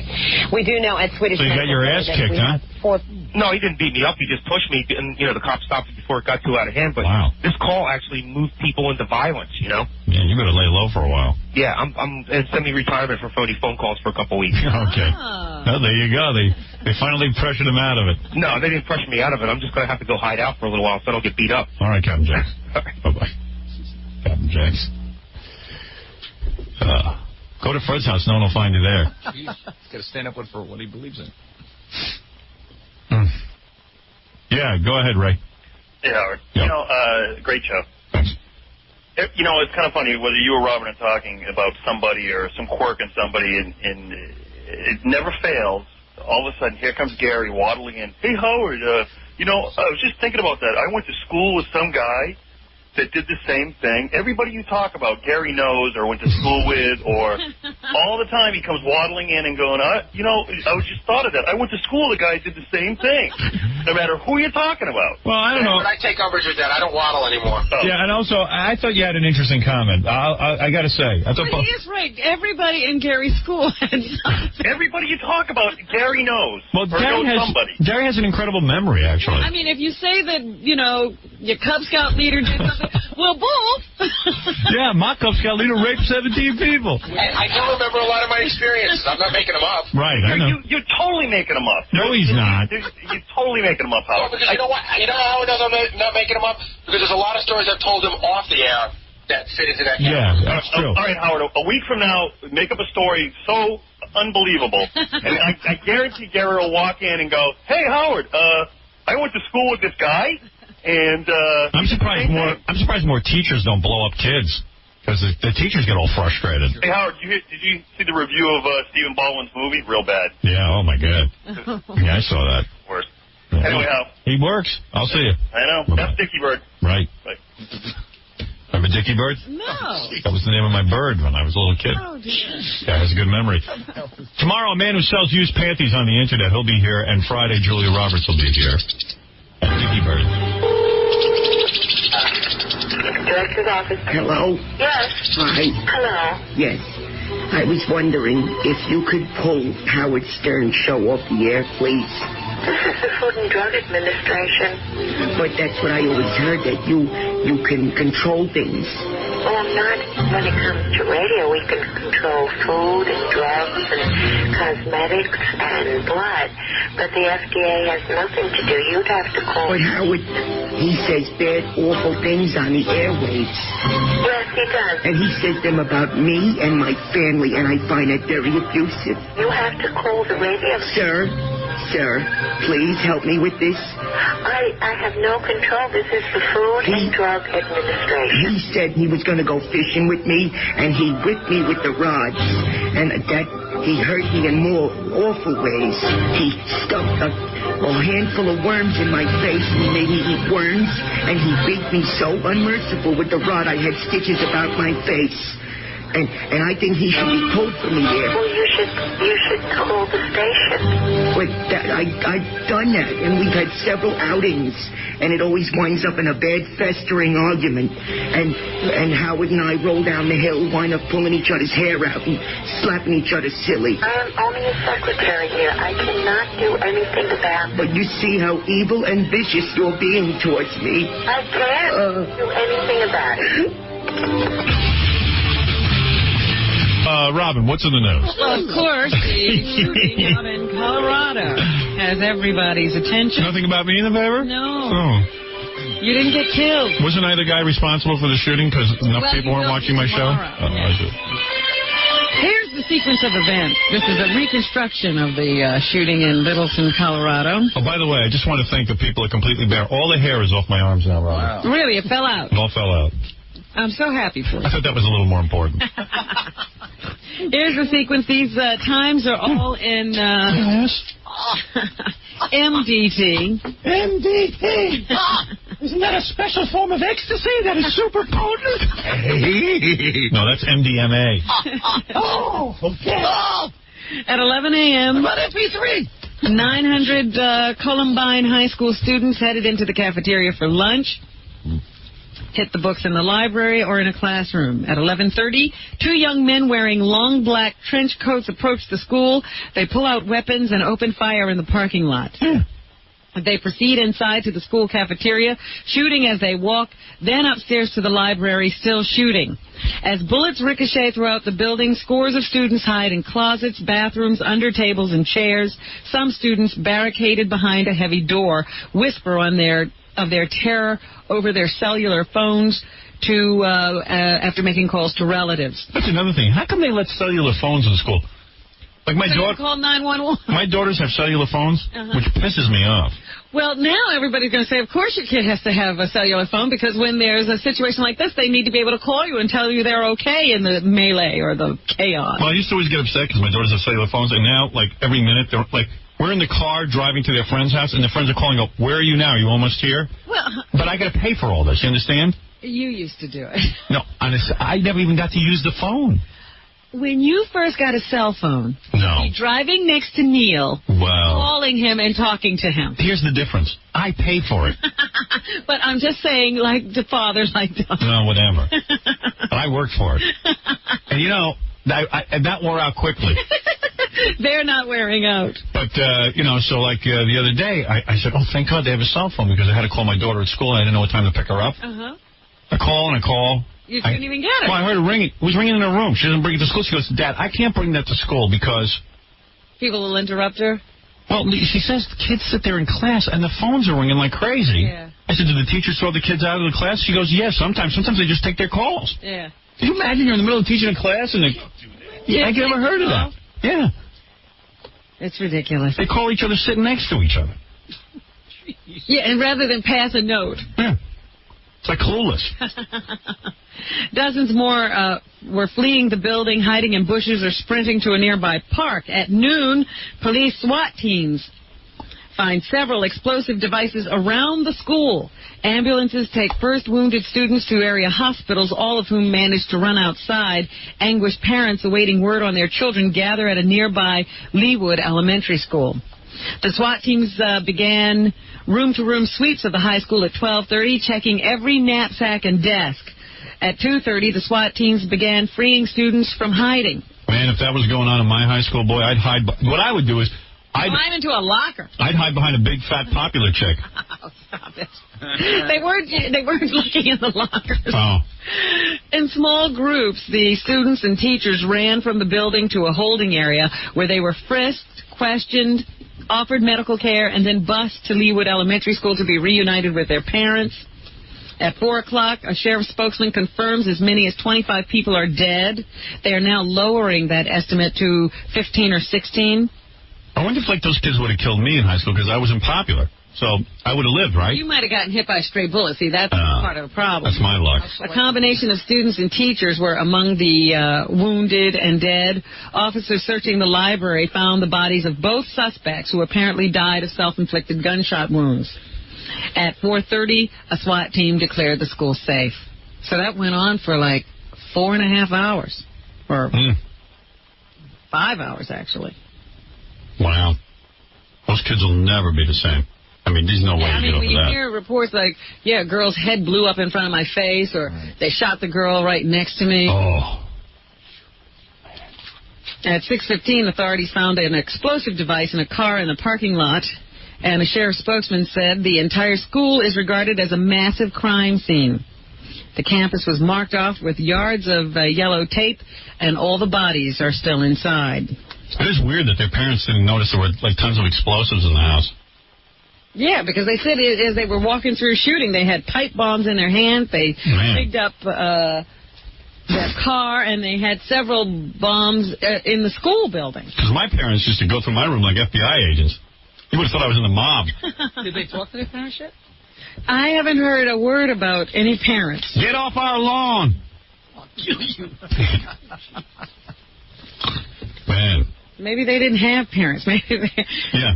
Maybe they were raised by wolves. You know, a lot of times you go home and the parents are dead, too, already. Yeah. You never know.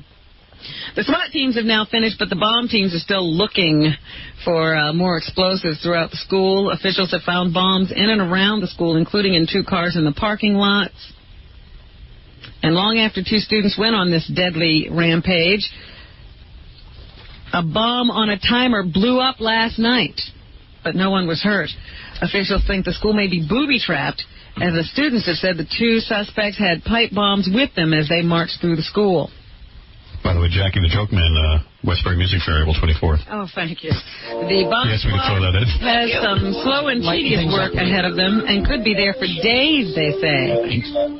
Davis says they'll be searching the many cars in the parking lot and checking out all the backpacks left behind at the school. Mm-hmm. What is it, Carla? Hello? Yeah, baby. Hi, Howard. Love your show. Hi, Robin. Hi. Thank you.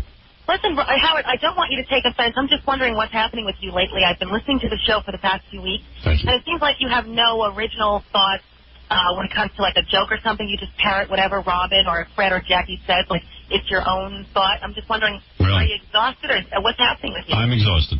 Are you? Yeah. I wasn't aware that I was doing that.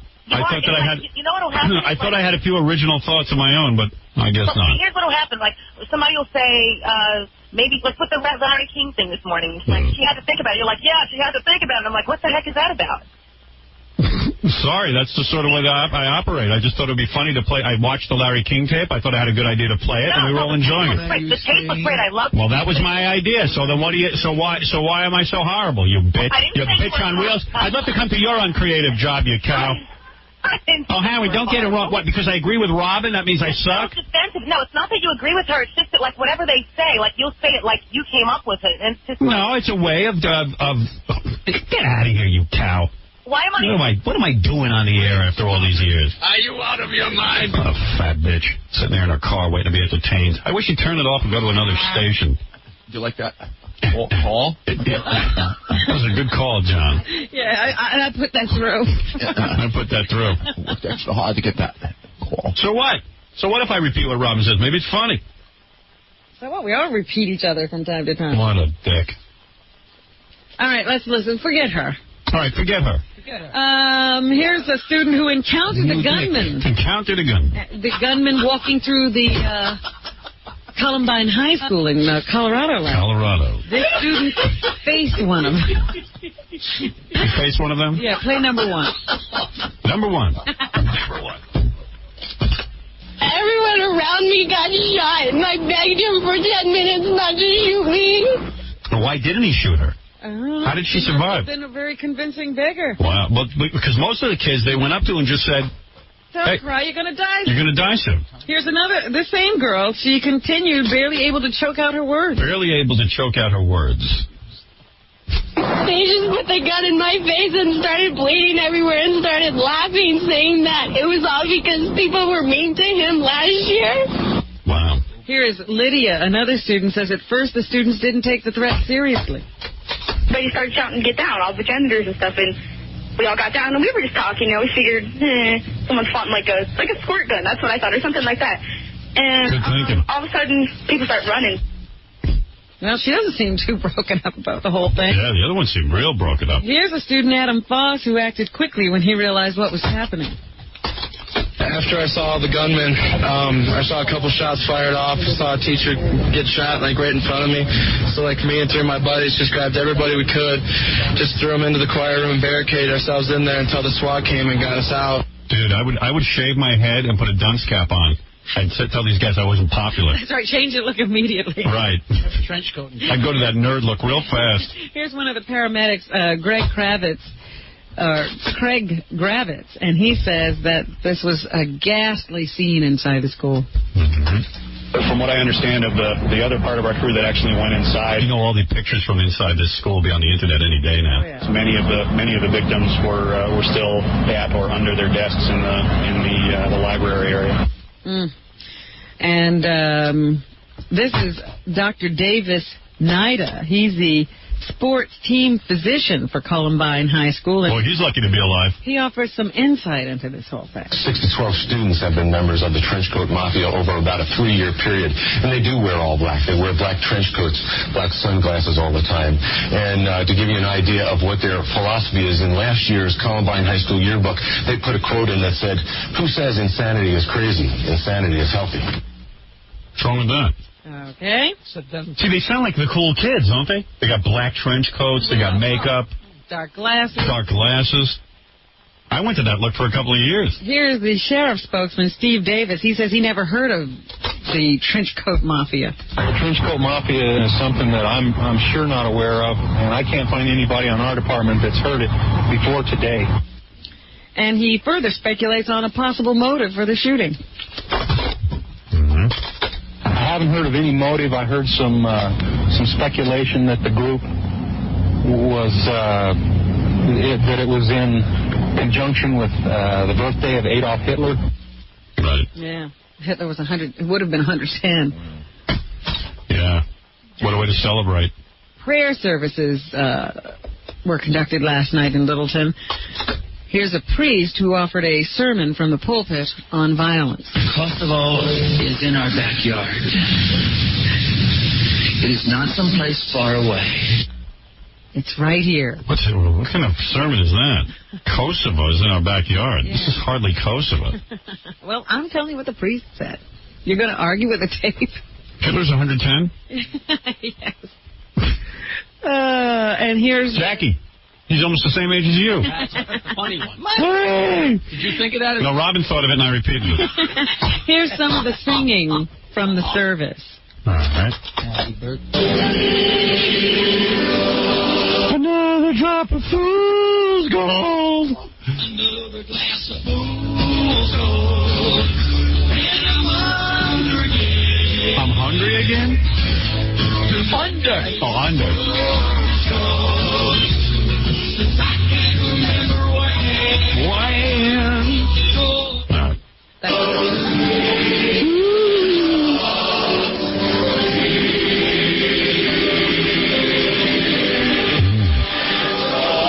Wow. The townspeople just broke into that. They're good. Those are townspeople breaking into a song? Holy mackerel. Sign them up. Harmony. And President Clinton had this simple message. I want girls. I did not have sex with I hope the American people will be praying for the students, the parents, and the teachers. I want us all to come together. And this is Colorado Governor Bill Owens. He says an incident like this hits home with every parent. A daughter who's 16, who's a high school student, and we just can't imagine what these parents are going through. I'm against the so-called trench coat mafia. Although, look under my trench coat, you'll find a surprise, little girl. Here's Andrew Beard, who's a Columbine High School student. I guess he knew the guys who were doing the shooting, or the guys in the trench coat mafia. What's his name? Andrew Beard. What number is 24. He says the suspected shooters didn't care for certain students at the school. They talked about how, like, jocks, like how all the football players and all them were, like, by them in a world of their own, thinking that they were on top of everything and nothing mattered to them. So some people have said they were targeting kids who participated in sports. Right. And black people. Wow. How many black people were in the school? I don't know, but, I do have some quotes from some kids who say, a black kid was shot right next to her because he was black. I can't believe they were racist. Very funny. Can school shootings be prevented? No. Okay, that's the question many educators. Oh, I thought you were asking me. No. In the wake of yesterday's massacre at the state of Colorado. Of course not. How can you prevent it? Increased security in the last year following a spate of school shootings. Some bought metal detectors and installed surveillance cameras. They created profiles of potentially violent students. Right. President Clinton even held a White House conference on school violence. It's not clear what policies were followed at the Columbine High School. A spokeswoman for the Colorado Education Association says each school district in the state sets its own policies. Barbara Wheeler, former president of the National School Board Association, says ending the violence will be difficult. She says identifying students who are going to act out is one of the great mysteries. You just can't figure it. Ironically, a meeting about school violence is scheduled today in Rockland County with police chiefs and school administrators here in New York. Rockland officials had planned this meeting weeks ago. One of the topics will be emergency plans to handle large-scale school violence. So everybody getting real serious about this again, because there have been a number of incidents in the last couple of years in there's nothing you can do. Rural areas. You know, they can't even stop violence in prisons. They got prison guards there, and these guys still find weapons and stuff and kill each other. Well, at least you got these guys identified. Right. They are violent. Yeah, and they still find ways of killing each other. In this case, you don't even know who it's going to be. I was watching that movie. You know what I have on DVD? You know the movie Bad Boys with Sean Penn? Yeah. Oh, that's... Isn't that a great movie? Wow. You like that movie, Robin? Yes, that was one of my favorite movies. First time I really noticed Sean as a dramatic actor. Who was the other guy, the other gang leader? S.I. Morales? S.I. Morales, that's right. Pronounces his first name. S.I. Morales. Big fan. Yeah, that's cool. It's like Sean Penn's like this real bad kid. He goes to jail. And then S.I. Morales, and he kills the brother's, he kills that guy's brother and stuff. That's cool. But then they make these little weapons in prison. They can take like a piece of garbage and make like a rifle out of it. Cool. I'm like, these guys are so bright. Why aren't they just like... Yeah, they should really be in business. They shouldn't be in jail. A lot of criminals are very intelligent people. Well, I always say, who would ever think of stealing copper wire? That you can make money out of that. I know. Criminals know that. Or stealing airbags. Who thinks of these things? God, there was this black guy in the movie. He just takes a nail, and next thing you know, he makes a bow and arrow. He was like the George Washington Carver of jail. He made like a gun out of peanut shells. Made a cannon out of soap. And news about the Colorado shooting has gone around the world. How about when Sean Penn puts those cans in a pillowcase, and he beats the hell out of those two guys? Yeah. You would have never thought of that. Oh. No. You ever see this movie? I'll bring it in for you. It's great. Very intense. Ouch. Good stuff. What are they saying about us around the world, Howard? How sick is the Gun Society of America? Oh, that hurts. Oh, no. In a Japanese jail. What they saying? Use your finger. One education expert warns the same thing could happen in Japan. What if they talk about the good things like Jackie the Jokeman? A Singapore tabloid screams school bloodbath. The TV news there carried it second after a story about Indonesia. The shooting rampage was the top world news story in Hong Kong and New Delhi, among other places. And in Australia, Prime Minister John Howard called it an appalling event of terrorism. Appalling event of terrorism. Yeah. Oh, stop me, you're repeating that. Oh, it took me a second to get you on to that one. I'm hungry. I'm hungry. Music producer Marion Suge Knight played a prominent role in the ambush slaying of rapper Notorious B.I.G. The Los Angeles Times says police aren't revealing what evidence they have linking Knight to the killing. No charges have been filed against Knight, who is in jail in connection with the 1992 attack on two rappers in a Hollywood recording studio. The paper says police have searched the offices of Death Row Records, which Knight founded, and built into one of the country's hottest rap labels. Right. Police sources tell the Times the shooting of Notorious B.I.G. was apparently payback for problems between his producer, Bad Boys Entertainment, and Knight's label. Very complicated. Police also say Knight blames people at Bad Boy for the murder of rapper Tupac Shakur, though a link has never been proven. So, I guess it was an East Coast, West Coast thing. Death of Notorious B.I.G. Of course it was. Everybody in the community knows that. Oh, really? I didn't know that. I just don't know which community. Y2K problem. In the commercial, someone called in and said that Rosie O'Donnell was crying on her show. Oh. So I said to KC, quick, get the TV on. I want to watch that. 15 minutes later, they figured out how to get to Channel 7. Couldn't work the TV. It was your idea to hire him. And then Baba Booey comes in. No communication. No communication with each other. So he doesn't even know what channel to go to? No. It's already late. My bad. Yeah. I need a whole staff just to turn on the television. Why is it so complicated? I don't know. What went wrong? Just in my defense, the batteries were dead. Whatever. Yeah. And his defense. Okay. Here's Big Dog, Robin. Okay. Hey, Big Dog. Yeah, what's the deal, Howard? What's up? Yo, what's up? Yo, Howard, you gonna let it be known? Hey, what posse you with? Huh? What posse you with? You know the rules. Who you represent? Huh? Who you represent? Brooklyn. Boy. Yo, Howard. Aight. So, I want you to let it be known on the air, man, how these white dudes is more savages than we are, man. Brooklyn, top of the food chain. Up in the field, you know how it goes. Yep. Terminator. Brooklyn, top of the food chain. East from the east, baby. East New York. Right. So listen. Howard. Yeah. You notice how these dudes, this kid in Kentucky, how he shot all his classmates during prayer? Denver.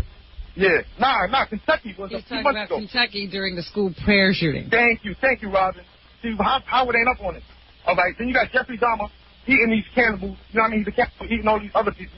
Now you got these two crackers out in Denver, bodying 25 kids. Don't you notice? What about the guy in the Long Island Railroad? Oh, please. This is a stupid conversation. Hey, I'm into that. Howard, What about the guy in the Long Island Railroad? Colin Ferguson, dude. Exactly. But you Come on, Berg Dog. All right, listen. You were making a voice about Suge Knight about this East Coast West Coast thing. That's black. I didn't say anything. Big Dog. Fair enough. No, you put on the black voice, and you try to mock black. Oh, get at him. I'm mocking anybody. You're nuts. What I'm saying is, can you let it be known how the white people are savages too? Well, of course they're savages. Everybody's a savage. It's not a race thing. L.A. riots, as savage as you get. Exactly, but then you got Hitler. Hitler, very savage. He's white. No, he's not. Hitler wasn't white? Hitler was black. Go ahead, man. Why don't you read your history book? Yo, Howard, what about the guy who cut off the little boy's genitals and ate them? He was black. Oh, get out of here. This is a silly conversation. Can we go on? No. Eggs eaten. Are we still talking about Denver? No, we haven't talked about that in a while. I think we ran out of everything on Denver. Why? I mean, I think we went through it all, didn't we? Yes. Oh, well, this guy was still talking about it. You wait and see the news. You know, there's really no more news out of Denver. Everything that had to be said. The most amazing thing is they can't remove the bodies from the building. Well, so they're going to be there for like days looking for bombs, and those bodies will still be there. But you know what's weird? Like last night when you're watching TV, it was really 5 minutes worth of news. Yeah, it was over at 6 o'clock. Right, and then they would have to fill the whole rest of the hour. And they scramble, so they start making up news. It's like this. Like you see the news person come on and they go, next we'll be talking to the makers of trench coats. They run it, and then after a while it's like, sir, I know you were nowhere near where this happened, but what do you think? They start finding people from the town to ask. Yeah, they're nowhere near what happened, so they're asking like somebody who never even saw it. Then, like here in New York, they go, coming up next, an exclusive interview, and how this is affecting our area. Well, do you know that Larry King had a show on it last night? Right. Talking to some of the kids who knew some of the kids and the father. Yeah. You're the kid who knew a kid. The kid went to the school. Tell me, what was it like when you knew this kid who knew the kid who knew that kid? And then it's like, and then you come back from the commercial and it's like, they're interviewing a guy in Teaneck, New Jersey, who's at a diner. What do you think? And how does this impact our area? And it's a guy it's a guy eating at a restaurant. He's not even an expert. At least if it was a congressman or somebody who could pass a law or something. Maybe. Maybe I'll watch that. That's what I was saying. That's why I don't mind a Captain Jenks Cole, because these news organizations feed on stories like this. Right. They want to keep them going. Yeah, in fact, I think they secretly like Captain Jenks. How else do they keep putting him through? I say he's in cahoots with them. That's what I say. What? When have you heard MTV do any news that's of any importance? Right. MTV Live is sending a correspondent out there today. Oh, really? Yeah. So it's like when Dan Rather goes to the war zone. It'll be great. It'll be like a chick in a thong, and it'll be like, right. What kind of music did the trench coat guys like? Absolutely. If they had any nerve, they would do like the grind on the front lawn. Right. That's right, spring break. I understand 54% of the victims were wearing blue jeans made by Calvin Klein. Have Rebecca Romaine go out there. Do fashion. What's that show called? Yeah, Rebecca Romaine Stamos. That fashion show? Trenchcoat Beach House, I think it's called. Send the new VJ who just won the contest. We have members of the actual Trenchcoat posse with us in their sunglasses. The media are like moths to flames. They don't know what to do. Any bad news, boy. Yeah. Here's Jesse Camp on AK-47s. Hey, dude. Hey. Big fan. Big fan, Jesse. They actually have in the paper what music they listen to. Do they really? Yeah. They were into Isn't John Norris. a German underground band called KMFDM. That's what Jackie's into. Yes. Yes, master. KFMDM? I think I have one of their songs. Howard, you know what that's supposed to stand for? What? Kill effing. Let me guess. Kill effing. Mother effing. Oh, KMF. Oh, kill mother effing. What's the other initials? DM. Kill mother effing. Dopey morons? No. What? It's another band. It's supposed to stand for Kill Mother effing Depeche Mode. Oh. Well, that's not what it really stands for. What does it stand for? It's German. For? No pity for the majority is what it's supposed to mean. Big fan. I was close. Well, that's what I heard.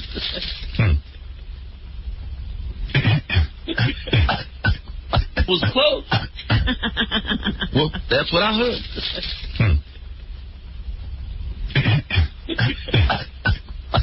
Wait, now we have every bit of trivia. What? You know? Yeah, we'll know more about these kids than we know about the president. Do they like girls? Well, maybe not this president. They're not pulling crap. An egg a day is okay for most people, according to a new study. Researchers have found that healthy people eating up to 7 eggs a week do not increase their risk of heart attack or stroke. I agree. Why not? Go to the store and ask for a broad bean. I'm not going to eat that. I'm sick of that. And they say the incidence of cancer is going down as I've seen enough of that in this country. I eat that with bumblebee tuna, the broad beans. Really? Yeah. Fewer Americans are stricken with cancer every year. Then I eat Metrex. Largely Yes. to a drop in smoking. The news is better for men, although they still suffer more cancer than women do. The rate of new cancer cases is dropping 8 times faster for men than for women. Radio on. I'm going to go on. Oh, who is this? Hi, Howard. Yes? It's me, Marion from Brooklyn. Howard, Rosie O'Donnell saying that Jerry Springer is the type of show that lets these kids do these kind of things. Never mind that. I'll take it one step further. Yeah. Jerry Springer killed those kids. Oh. All right? I believe he was in the trench coat and killed them. I think it was Rosie O'Donnell. She's jealous she doesn't have Pamela Anderson's figure. That's right. Happy birthday, Riri. My mother's 65 today. Howard, I love you, but you know what? What? I am so angry. My father's in the gun business for 60 years. None of us carry a gun. I live in Brooklyn. I clean my toilets. I take my kids to school. This woman's out of her mind. She's talking about how the society. She doesn't live in real society. Honey, let me tell you something. In all seriousness, Jerry Springer is not responsible for those killings. That's right. Your voice is responsible for it. Your voice. Get me a gun. Thank you, Howard. Thank you, honey. Love you, babe. Happy birthday, Riri. Okay. I think she's in the trench coat mafia. Government researchers say the recommended daily allowance for vitamin C should be doubled or... So clear. I still want to know what a broad bean is. I don't know that. I told you. Look it up. Yes, vitamin C. Form of beans. Vitamin C is good for you. We know that. Some KMFDM if you want to hear it. All right, let me hear that. For real, not a joke. I'm into this. Here it says on the album, Megalomaniac Anarchy. I guess those are the names of the songs. You like this, Robin? I'm giving it a chance. I like to bang chicks to this music. Very romantic. Banging music. All right. These are a bunch of Schweinhunds. This is what they did. Yeah. No wonder they killed people. I'm not blaming Jerry Springer. I'm blaming these guys. What is this? Imagine the nerve of that Rosie O'Donnell blaming Jerry Springer. I was just trying to beat him in the ratings. Yeah, how insulting. surprised you didn't blame me. I'm just glad when I'm kept out of the discussion. This sounds like Fred. Quite frankly, it sounds like me on that Dust Brothers track. I like this. I can kind of get into this. I like this techno crap. Kind of mediocre. I can sing to it, though.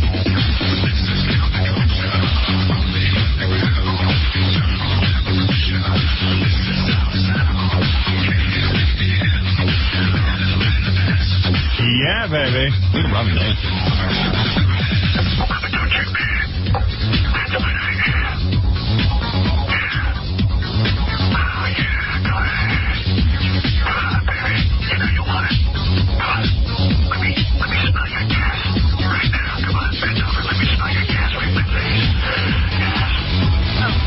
Come on, I'm singing. Don't hold it against me.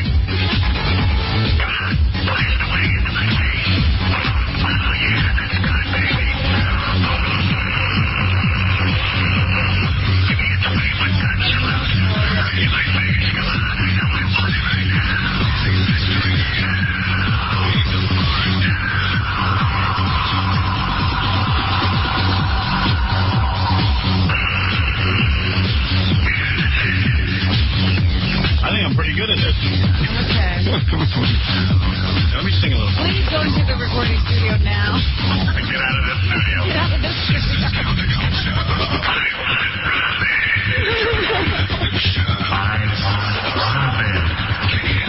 In the bathroom.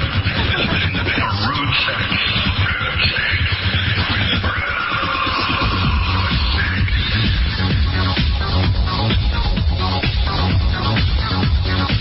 Hey, Nano. I am doing great. This is my kind of tune. Oh, what happened to my echo? All right, let's sing a little more.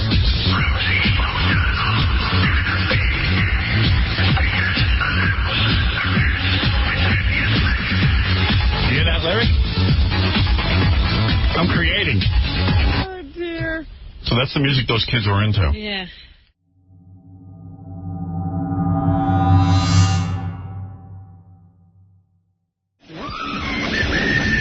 That's Deborah over there, Robin. Yeah, I see that. My daughter.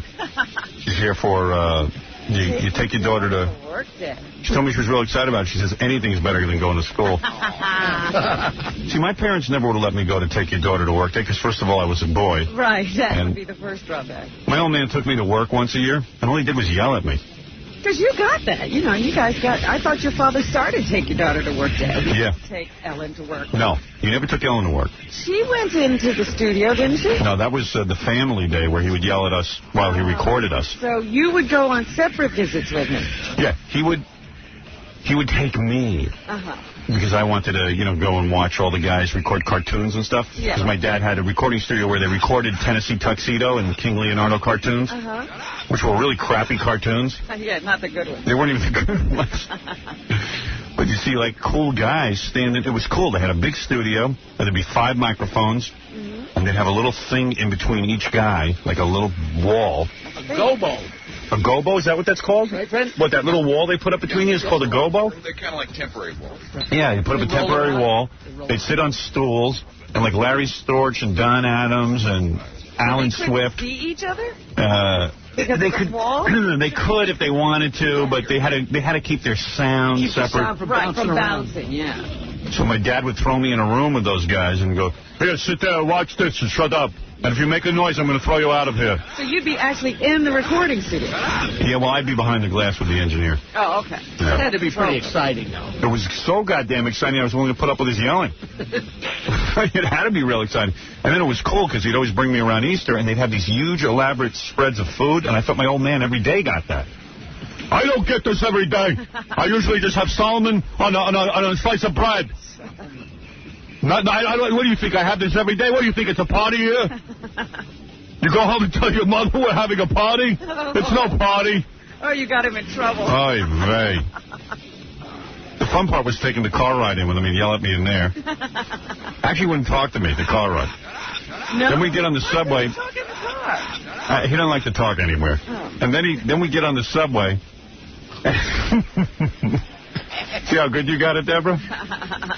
So then we get on the subway, And that's where he'd buy his newspaper. Yeah. And he would just sit on the subway and read the newspaper while I sat next to him. Oh. And then he said, then finally I would just sit there. I'd say, Dad, I have nothing to do. He'd go, you want to read the paper? So I'd say, yeah, let me read the paper. So he'd give me a hunk of the New York Times. Then he'd yell at me because I didn't know how to fold the paper properly. You don't sit there and open up the whole New York Times. Now, in the train, were there other people? Oh, yeah. And did he yell like he yells on the tape? No, he'd yell quick, you're not folding the paper correctly. I go, Dad, I don't know how to do it. Here's, I'll show it to you. They're like origami. The guy would start folding paper, you know? Look like a butterfly. He could fold it into one little tiny square. Right. I've seen those guys. And I'd be like, well, can't this guy lighten up? Oh, how much brains do you need to fold a newspaper? Obviously none. Obviously you needed some. Because you couldn't do it. Yeah. I felt real good about myself when I finally get to work. I wanted to jump out the window. I'm happy now. So why would you ask to go? Because I was a masochist. There's something wrong with me. Because I always thought I'd get in his favor. Somehow I would win him over. Yeah. That somehow he'd recognize that I was a human being if I just hung with him. Okay. So then, then he'd start to fold the paper, and then I'd fold it wrong. Then he'd grab the paper back from me and tell me I couldn't read it. I didn't read it right. You never even get the paper. No, I never earned it. Because I thought maybe you'd get it into that little square, but you had to keep reading the same things over and over because you couldn't get it out. No, I couldn't even fold it. And did you know to this? Because then I'd unfold it to go to another page, and that would be a disaster. And then he'd get upset because he'd have to fold it again for me, so he just took it back. You know, to this day, I can't read the New York Times. Oh, stop. I can't. It's too traumatizing. Horrible memory. It is. I look at that paper, I want to throw up. Shut up. Yes, Daddy. Yes. Shut up. Yes. Shut up. Yes. Shut up. All right, it's much too painful. You see how good you have it? Kid has it so good. Oh, I wonder what her stories are. Oh, she's got plenty of stories. I'm sure she's building a case against me, so when she gets her radio show, she can blast away. Promise me, Deborah, you'll never blast away at me. I promise. What a good kid. Beautiful child. Love this kid. I do. I'm a great father. What are you trying to buy, favor? I just don't want her bad-mouthing me on the radio when I'm dead. She'll probably get tapes of me. Do you have any stories like that about me? No. I'm great, right? Yeah, you're wonderful. I am wonderful. I really am wonderful. Oh.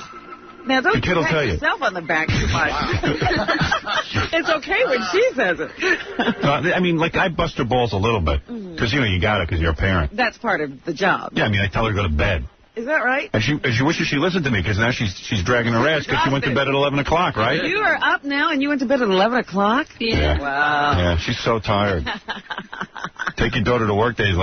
She's like, well, yeah, I don't want to go to school, but I don't want to get up at 4 o'clock in the morning either. See, I like when my kids see what I do for a living because then they walk around, they appreciate when I come home why I'm so ragged out. Yeah, and how long does it last? Not long. You got your cell phone with you? No. No? It's only Emily. Oh, really? Yeah, but that's right. She's got a portable. Well, you know that there was a run on cell phones in Really? Colorado, I think, yesterday. Why? Yeah, because everybody wanted now their kids to have these cell phones since the shooting at the school. Yes, sir. Hey, Mom, I'm getting shot. Just wanted to call and say goodbye. They talked to, because I read in the paper today, every school had to have, rap sessions. Oh, really? See, when I went to school, there was no rap session. No, even if something happened, there was no counselor coming in. When I went to school, all the black guys would get together, choke me until I passed out, and then throw garbage cans on my head. And I didn't get in a trench coat and kill them. I went to my next class. I never thought to kill anybody. Like a man. I should have gotten a pipe bomb and blown up the whole school. Yeah. Trench coat mafia forever. I should have been like... They did wear the trench coats even in the summer. Yeah, they did. Yeah. They must have smelled like, I always feel bad for Hasidim. They always got to wear heavy coats in the summer.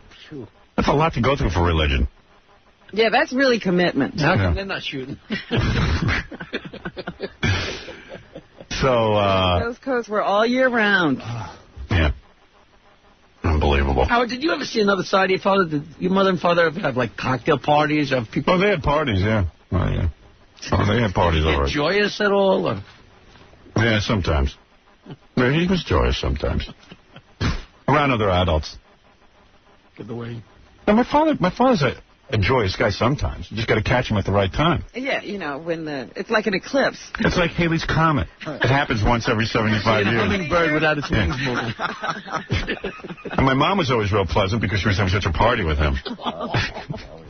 That was a fun time. Yeah, we couldn't wait for Dad to get home. And you look at one of those kids from Colorado. One of them lived in like $1 million home out there in the. Yeah. What's up with that? And drove a BMW to school. Hey, Deborah. He couldn't get girls. Never embarrass me by shooting up all your classmates. I just want to go on record saying that. And tell your sisters that, too.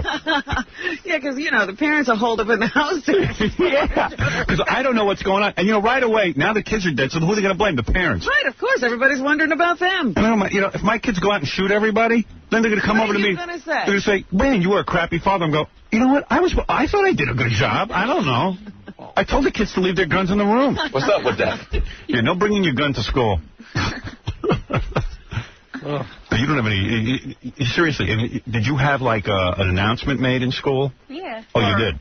Did you talk about it? Yeah, every 2 seconds. Oh, really? Yeah. Was it annoying? Yeah.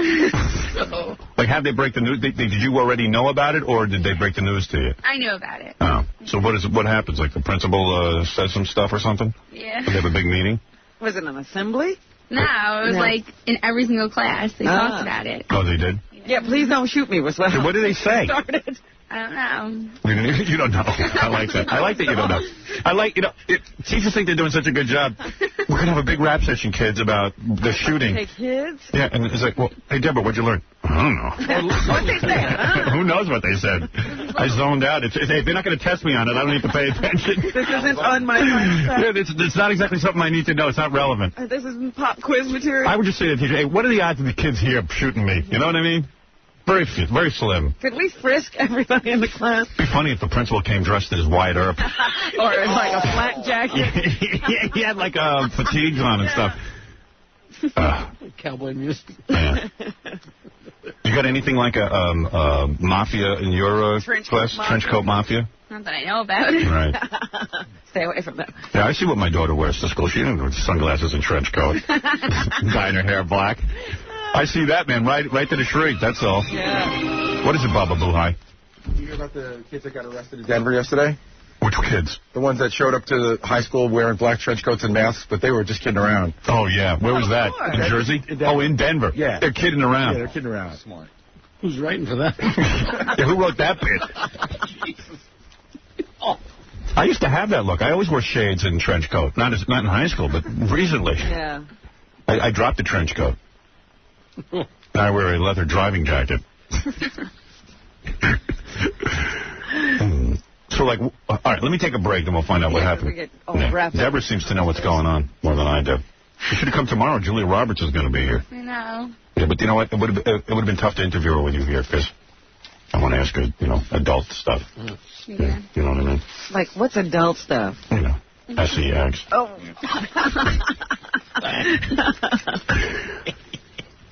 I want my daughter knowing about that. She needs to know about that when she's 50. That's right. Better she be in classrooms where they're talking about the trench coat mafia. Yeah, I don't mind them talking about that. No SEX. All right, anyway, where was I? Oh, hey, Melrose has tape of Rosie O'Donnell crying. Oh, good, okay. Yeah. And blaming Jerry Springer. So we can have Rosie talk to us about the trench coat mafia. Yeah, you know what? Since we don't seem to have learned anything from this, because you know the whole thing on the news last night was like, well, what have we learned? Yeah. So far, I haven't learned anything except a bunch of psycho kids got together and shot up a school. But you know, if you read the accounts, everybody knew that these kids had problems. Yeah, now they know. Everybody could see them fighting in the halls every day with the jocks. And the teachers knew about it. Everybody knew about it. People just kept walking. See, if I had blown up my high school, everyone would have said, yeah, he was the only white kid. He was isolated. He was in a poor neighborhood.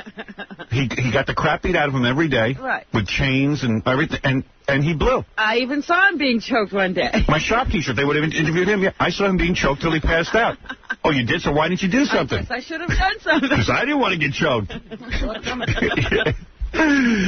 Nobody ever thought he'd get killed or go crazy like that. I'm surprised I never thought of it. The lesson's supposed to be that you're supposed to be nice to every single person. Well, that was the best, because they had this, like, church service out there the other day, and the minister said, I want everyone to turn to the person sitting next to them, hug them, and say, I want to stop the violence. Oh, please. I was like, oh, my God. Yeah. And wait till everyone gets out of the church and starts bad-mouthing each other. Back to heckling. I had to hug that smelly bastard. What are we going to say after Fred shoots up this place? I'm shocked. I'm not shocked. I'm waiting for it to happen. Like a ticking time bomb. Exactly. It took longer than I thought. All right, we'll get to Melrose in his tape of Rosie O'Donnell crying in a second. Yeah, baby. All right, you want to go to Melrose Larry Green? You think that's safe? Yeah, don't listen to this nutcase either. Hey, Melrose. Good morning, Howard. How are you? Good morning, everybody else, and Deborah. Yes. Hello. How are you? This is Uncle Melrose Larry. Uncle Melrose. Crazy Uncle Melrose. What was that, Fred? He wears a trench coat, too, but for different reasons. He's in the trench coat mafia.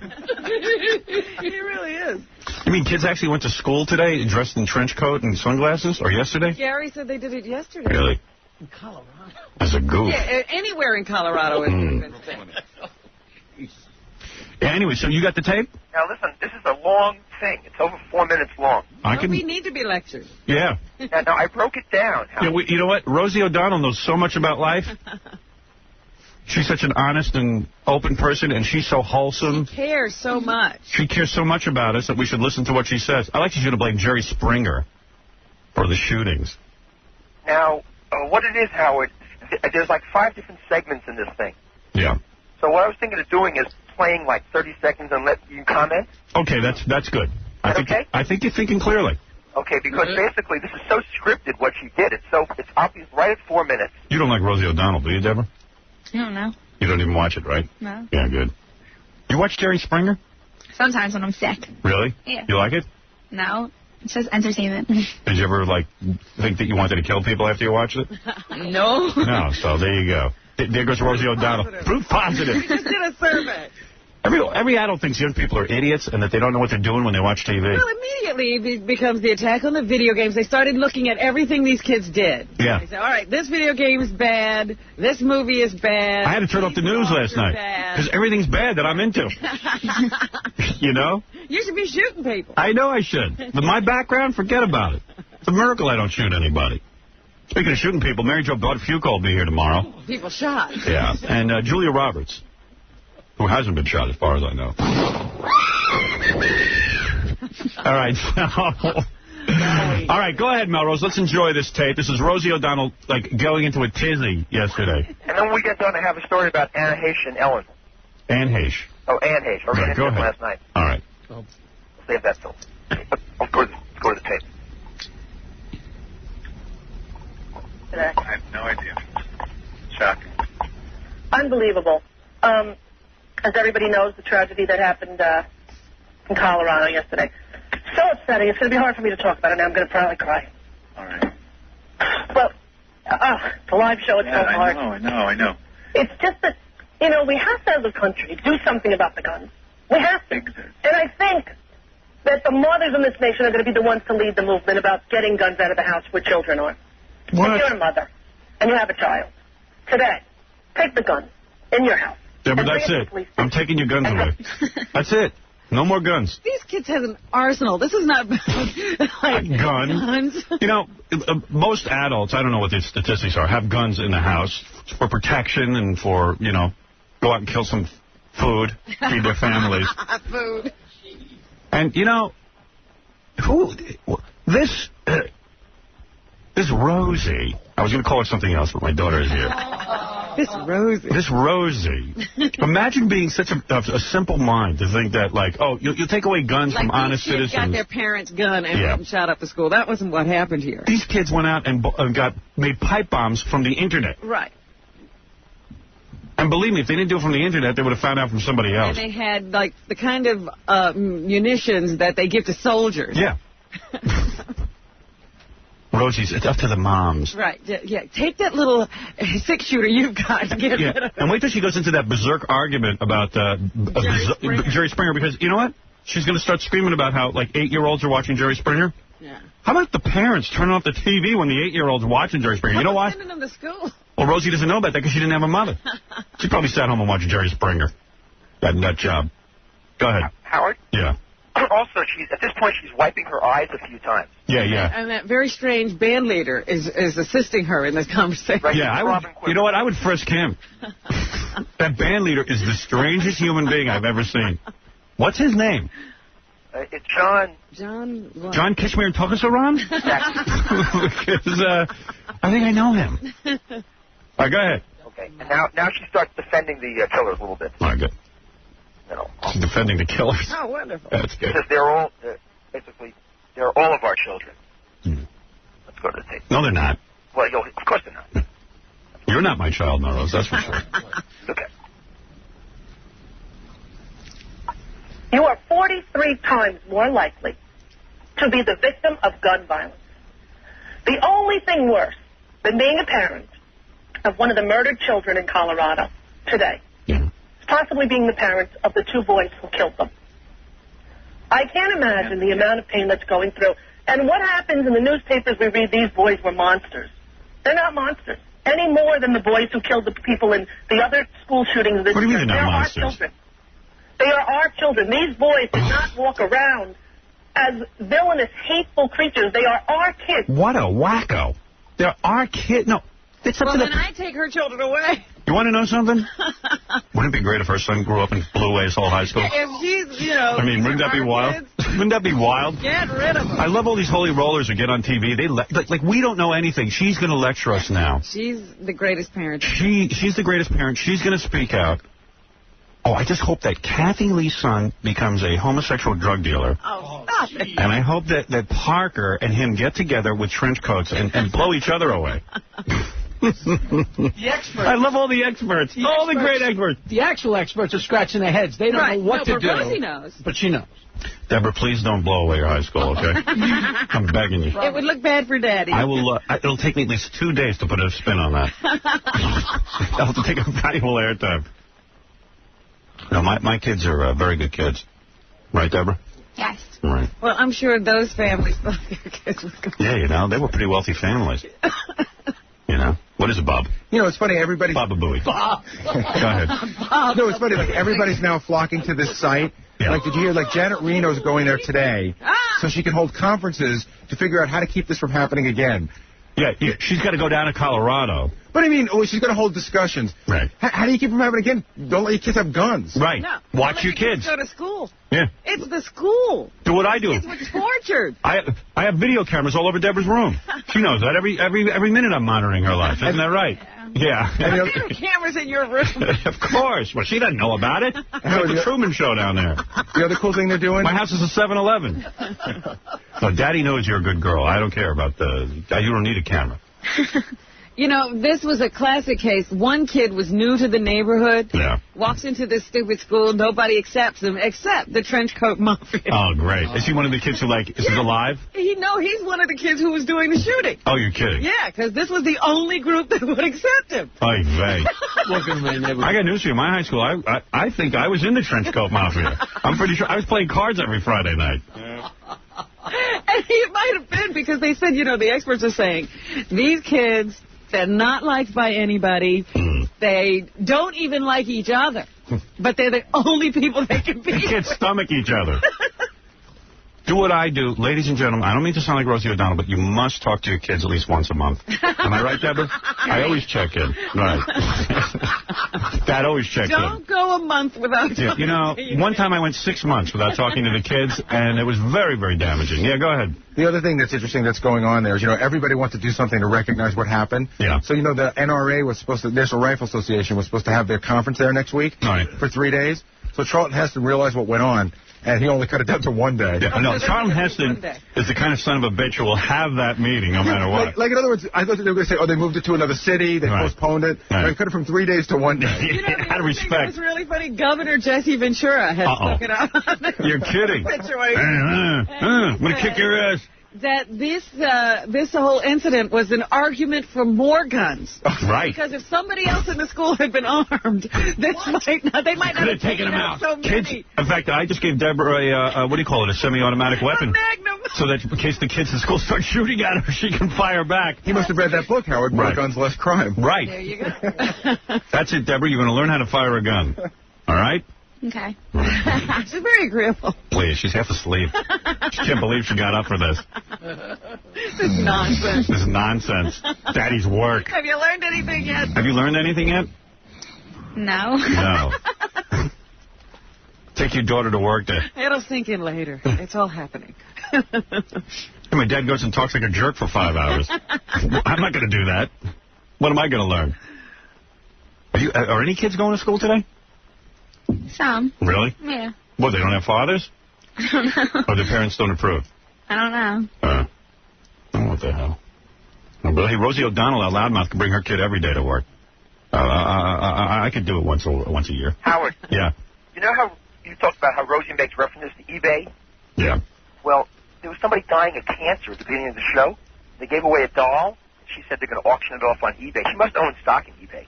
I wonder. I don't know if she does or doesn't. Go ahead, continue playing her comments, Melrose. Thank you. And then you're going to. Now she goes into the whole thing about the. Well, you'll hear. They were part of a group, they say. They were part of a trench coat mafia. Well, you know what? That's sensationalizing. Your average high school cliques. I was in a clique when I was in high school. Me, Jeannie, and Jackie, we called ourselves the Jack Rose. We wore the same shirt on Tuesdays. That doesn't mean that we are violent offenders who are different than the other children in the school. Right. And to make these kids, to demonize them into something more than just our children, really negates the whole problem. There are kids. There are kids who did it. What is she talking about? She was in a group? She wore the same shirt as 2 other girls. It must have been a tent. On Tuesdays or something. They did? Well, arrest her. You can see there's a problem there. Me was different? Yeah. How she wake up, you're not in school anymore. Honey. Oh. And what is it that we shouldn't blame these kids? To call them a trench coat mafia is to sensationalize. There are children. They call them some. Oh, my God. All right, go ahead. Play some more. There are children. She's funny. Like we know what to do with children. Overwhelming. They really are. It's hard to even... There are 250 million firearms in the United States. That's enough to arm every adult and half of the children in this country. Really? I like the band leader. I didn't know what to do. You know, I thought, I don't know how you do a show today. I don't know how you... Don't. Walk out. Yeah, go home. Go home. Leave us alone. I don't. Should I stop the tape? I think she continued to do a show, though, didn't she? Yeah. Oh, please. This is perfectly scripted at 4 minutes. I like the band leader, though. He has nothing to say. Is that guy a moron or what? It's like a prayer revival meeting. So far he goes, really? Doesn't sound like he's listening. Yeah. Yeah. You ever see that scene in Wayne World 2 where Harry Shearer's the disc jockey? Yeah. He's handsome Harry or something. And they go over and they're going to be interviewed by the disc jockey because they're throwing Wayne stock. Right. And Harry Shearer's like this. Yeah. And then the guy goes, and then Dana Carvey goes, hey, you know, you're a real jerk. He goes, yeah, right. You know what? You are a big dumb ox. That's what that band leader's like. I think he just clocks in with a, is that right? Yeah, it's time again. Yeah. What has he got a microphone for? Fred talks more. Wait a minute. All right, continue. And then, by the way, she forgets to wipe her eyes. Now she starts remembering again. Right. About a minute from Jerry Springer now. Right. Here we go. Back to the tape. First woman from Long Island, whose husband was killed in the massacre on the Long Island Railroad, and her son was injured. And through her son's injury and her husband's death, she was mobilized to be one of the greatest spokespeople against gun violence in the Congress today. We called her, and she flew in, and she's just landed. In fact, I think she's just pulling in. And she's going to be here today, and we're going to talk about this and try to find some understanding, because something has she's healing us. Definitely. And there's not one answer. I like the band guy. There really isn't. But there has to be something. You know, kids come home from school, they turn on Jerry Springer. Uh-oh. And they see adults punching each other in the face. Yeah. Sometimes getting bloody. Yeah. And they see the audience cheering. And this is the message that we send out to our kids. Oh, right. It's wrong. It's wrong. You're a genius. I'm not blaming Jerry Springer for the death of these kids in Colorado. I'm not. But I'm saying that as a society we are responsible for the images that we put out. Right. And we are responsible for the effect that they have. Yes. We really are. Thank God for Rosie and that great show she does every day. Grandstanding. Now, Howard. You know, and let's face it, my images are about as dull as they get. No one will kill anyone. That's right. No murder here. Well, let's remind her. Die while you're sleeping through the show. In Nazi Germany, they didn't have any Jerry Springer. Oh, such a simplistic attitude. Oh, yes, the media. Oh, all these variety of programs. And just to say, oh, we got to get rid of the guns. Now let's do a show. Now, Howard. Yeah. You got to understand that she's about wrapping up this segment. She goes right from this into who's on the show for today. Oh, let's hear. Yeah. So it's right at 4 minutes, the whole thing. Okay. All right, let's go back to the tape. Just play it.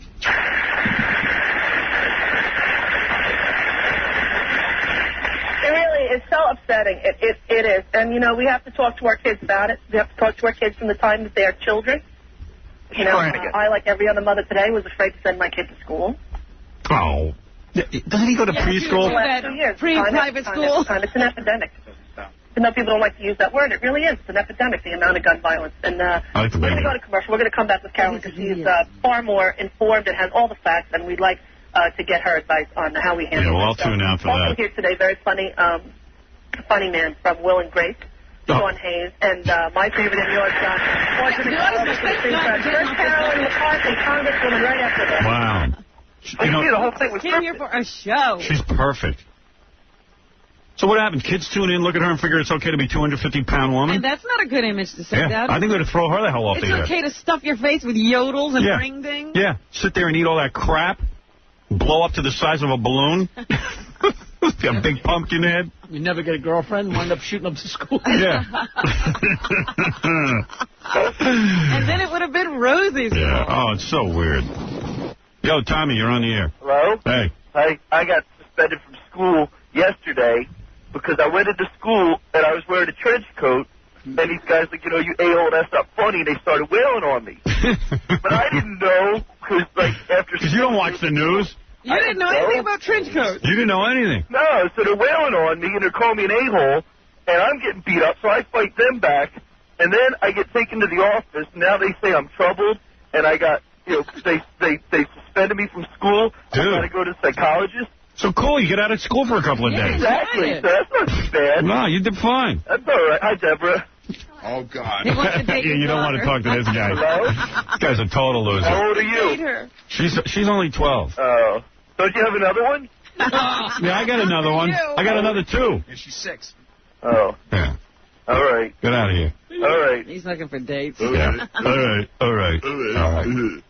I wore a trench coat. Hey, Ron. Hey, what's up? I got Willed on, man. Hey, man. Now I'm at the psychologist. Like Will Jack. Yes. Am I on? Yeah. You're on, dude. Hey, I was watching MSNBC, like, all night last night, and, they were blaming Marilyn Manson, like, they mentioned him, like, 5 times. Yeah, they're starting to try to blame Marilyn Manson for this one. Yeah. I love that. Yeah, the music and Rammstein. Yeah. Ramstein. Yeah, and KMFDM and KMFDM is already making statements. Oh, what are they saying? They said, well, some of our members have been German. We are not into Hitler. Really? And our music has always been about nonviolence. I might go out there, shoot 50 people, and start screaming, I did it because I watched Rosie O'Donnell. How about Rosie O'Donnell and Celine Dion? Yeah. Yeah, let's find a whole list of people. Yeah, I know. They're trying to bring in Marilyn Manson's name. How silly is that? I know. They're going to, I think the city board officials of, like, Denver or something are going to cancel his concert on the 30th. Well, that'll solve everything. You know what? It'll at least show they're doing something. What has CBS done? They have this show called Promised Land. Yeah. And this is kind of weird. Promised Land was supposed to air an episode this week about a school shooting in Denver. Wow. Really? Yeah. Like a kid going to school. A make-believe story? Yeah. Oh.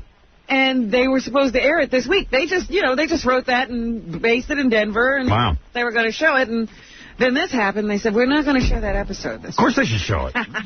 Now's the time to show it. People will learn. Get some ratings. Right. We'll learn how to get ratings. All right, thank you, Ron. All right. Thanks. I love you, Robin. Thanks. Trench coats! Oi. But, you know... Boris. Hey, what's up? Is this Howard? Yeah. Hey, Howard. Hey, listen, I just want to ask you. Hey, let me hook up with your daughter. Get out of here. I'm 16, man. 16? Yeah, I'm 16. She doesn't like guys like you. She don't like... I'm Hispanic. How you gonna tell me she don't like guys like me? What is guys like me? Guys who look like this. Did you grow up in America? What? Yeah, of course I grew up in America. And this is how you sound? Huh? This is ridiculous. What are you talking about? First of all, she ain't going to date a 16-year-old named Boris. She ain't going to date a 16-year-old. Oh, why not? You know, what is she, like 15 or 16? Get a job. No, I got a job. I got a job. She's 12. She don't date anybody. Right, Deborah? Right. No, Deborah. Get out of here. Talk to her. Mira. Boris. Daddy, this is my boyfriend, Boris. You got a pool, right? And some nice cars? Unbelievable. I didn't bring my daughter in here for you guys to hit on her. That's all that's happening this morning. What, you got some Ramstein in there, man? Yeah, I got Ramstein. I like Ramstein. Yeah, they're good. Let me see. Let me listen to Ramstein. Maybe... What? They rule. They do rule. They rule. Oh, boy.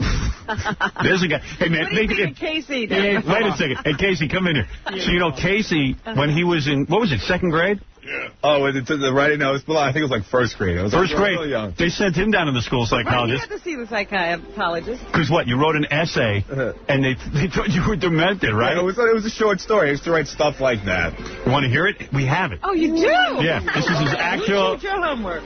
How come you saved it? Did your mom save it? Yeah, I save everything. She saved it. She had all the reports and stuff. I stole them when I was young, and I started reading them. It was funny. All right, here it is. A tall tale you won't believe. So the teacher read this and had him sent down to the school psychiatrist. Meanwhile, you have anger issues anyway, right? You even had to go to jail. Rage control. I didn't go to jail. You did too. He was locked up, but he had to go to anger management classes. Yeah, the judge made you go, right? Well, yeah, it was more of a... I wasn't made to go. Because you were punching guys in the face. It happened. It's a miracle you're not in the trench coat mafia. It's not too late. Did any of that sound remotely good to you, what they were saying? No. My daughter's looking at him like, gee, I thought he was normal. And he just got his breakfast. Nobody here is normal. Yeah, maybe you better not eat. Coming to work with Daddy's dangerous. We got the trench coat mafia right here. Yeah. Well, what happened? You went to, weren't you in prison or something? I got arrested. Because you punched a guy. For assault, right. Right. Deborah's laughing. Yeah, I hired him. Daddy's good at picking employees. I know how to pick people. I should have stopped with Jackie. Yeah, wasn't that enough? I should have known I have no ability to hire anybody. Uncle Jackie's a convict. That's Uncle right. Jackie's been put away for drunk driving a few times. Very sad. Well, yeah, I did. Oh. You did hit somebody. Yeah. Really? He did? No, a guy hit me in Ann Arbor. And you were so drunk, they arrested you? And I went to jail. The guy hits him and he has to go to jail. I got hit and the cop got there when I hit the guy back. You believe this? No. That's what I'm talking about. We're surrounded, Deborah. I won't even go into Fred's history. Get out while you still can. All right, here's Casey. I'll read this. Let me take a break and then I'll read this to you. Okay, because I'm dying to hear this. You got to hear this. And he even drew little pictures all over it. Oh. And you know how, like, when you analyze the pictures, it's sad little faces and people frowning and. Really? And he's only in first grade? Yeah, the teacher knew right away there was something wrong. Yeah, but it's funny, though. You were doomed from the very beginning? No, it's funny. Imagine your kid writes an essay and they send him off to the shrink. Yeah, what do you think of that when you get that? Right, it was a short story. It's supposed to be creative. What would you, if somebody wrote you at home and said, Mr. Stern, your daughter wrote a paper in class and we think she's very disturbed. She's very violent. And we would like her to see someone. I would, in all seriousness, I would move away. You know how screwed up everybody is in first grade. Oh, don't even give me that, Jackie. So how many times did you have to go to the school psychologist? Meanwhile, the school psychologist is probably an idiot. Yeah, really. Yeah. Almost like the school nurse. Yeah, barely a nurse. It's like the camp doctor. Really? I remember how screwed up these people were. Like, one time I got in a fight outside. Yeah. No, I was getting in a fight outside. Right. I kicked the kid in the balls. Right. So the one guy, I'm sorry. I apologize. And she's a lady. I know, I apologize for that. I just How old were you when you were kicking this kid? Why? It was little kids getting fights all the time. Answer the That's the last thing you do. Answer the question. I was probably like, 3rd grade or whatever. But don't say balls, say nuts. I'm sorry. My daughter's here. Wait, were you kicking kids there at... No. 8? No, Robin, he was like every kid gets... Dude, you were like the school retard. No, I wasn't. You were. I was not. Really stupid out of man. He thinks it's perfectly normal. So what happened? You kicked some kid in the nuts? Why? So I was, I was in like a fight outside, just like kids do. Right. And I kicked the kid in the nuts. Right. So all of a sudden, this one of the guidance counselors, whatever, sees this. One of these whatever. And rushes me into his office, telling me how screwed up and how bad that is. Right. It is. And then when you wrote the essay, they hustled you right down. So this is like fuel to the fire, I guess. Right. Oh, so you were in like 3rd grade. No. This was like I went to see throughout the whole thing. They sent me to a few different ones. Oh, so every year, Howard, Yeah. they found reason for Casey to see the counselor. Right. No, because every year there was a different issue. Yes. Everybody got in fights when they're kids, but I don't remember seeing anybody kick anybody in the job. Oh, stop it. So, dude, what did they do? They sit you down and talk to this guy? Wrestling, punching. Yeah. And did everyone goof on you? No, or they kept it a secret? No, why? Because they would send me around? Well, not every teen goes to see the school psychologist. You got to be pretty mental to do that. No, there was a few. I'd be like, hey, keep it a secret. I don't want the kids to And know. they were called the Trench Coat Mafia. Right. No. The kids talk about you if you go, Did you tell the other kid you had to go speak to someone? No, not at all. You kept it quiet. I think, a lot of that. Like, they had a special group, I guess. That a bunch of people would go. And everybody was I think a lot of whispering kids about you, and you didn't even know it. No. Oh, yeah. No. I remember kids like that. We don't say, that kid has to go. Hey, Casey's a school retard. Did they tie you up in class, or you just got to sit there? Sure. And then I stabbed a kid with a Lincoln log. Right. I gotta put some. That's how kids do. Let me put some Rammstein for KC. So the Trench Coat Mafia used to get together and listen to this? Is that one of the group activities they did while they made pipe bombs? Well, it seems that these two that did the shooting used to hang out, a lot together. So Right. maybe that's what they did. Even though they hated each other. Yeah. Right. Hey, I can't stand you, but no one else will hang with me. They were testing their plots by Oh, yeah. I want to kill someone now. I'm listening to this. I put you guys in, goose stepping with jackboots. This is some German stuff, man.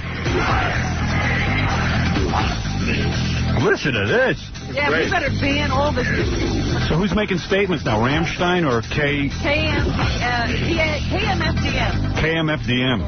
And what did we decide KMFDM stands for? It was, I don't Kill Mother Effin' Depeche Mode. Oh, Kill Mother Effin' Depeche Mode. That's really not what it stands Oh. for. It's supposed to be some German abbreviation. Dustash. You can't tell me that doesn't rock, though. Dustash. Gay cocking up and yum. I don't know, man. I can't dig guys rapping in a different language. Why? I don't know, man. I don't like German. Something real. We had to kick their ass in World War II. I don't have to buy their music. I still don't forgive them. Listen to them. No wonder we had such a bitch of a time with these guys. Listen to music from there. Yeah. Look at these guys. They're all jacked up again. Oh, my God. Achtung!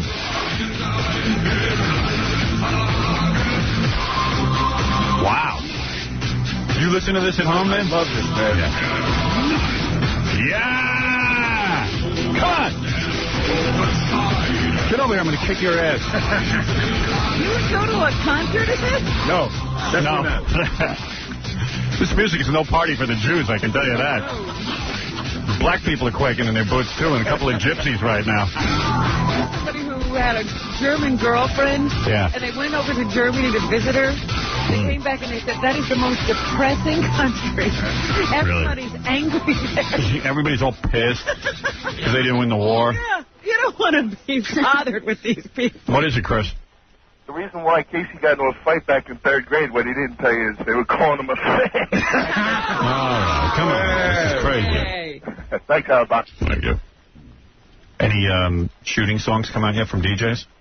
You know, not parodies, but like really sentimental. Right, like a Celine Dion with the crying in it. I haven't heard that yet. News reports over. Yeah. Right. Surprised Z100 doesn't put that together yet. Now that you've said it, they will. Yeah. Well, anyway. All right. When we come back, I'll read you Casey's First grade paper. It's funny. Yeah, it's a scream. You like it? Yeah. I have to check it out. But there's a lot more to this than meets the eye. Yes, Mommy. You're listening to our newest, bestest buddy in Big Toe, Howard Stern.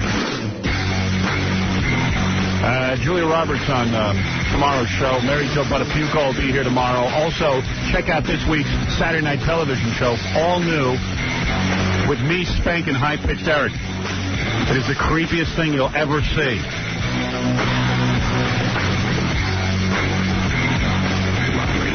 K-Rock Radio. K-Rock. You're listening to the Howard Stern Show.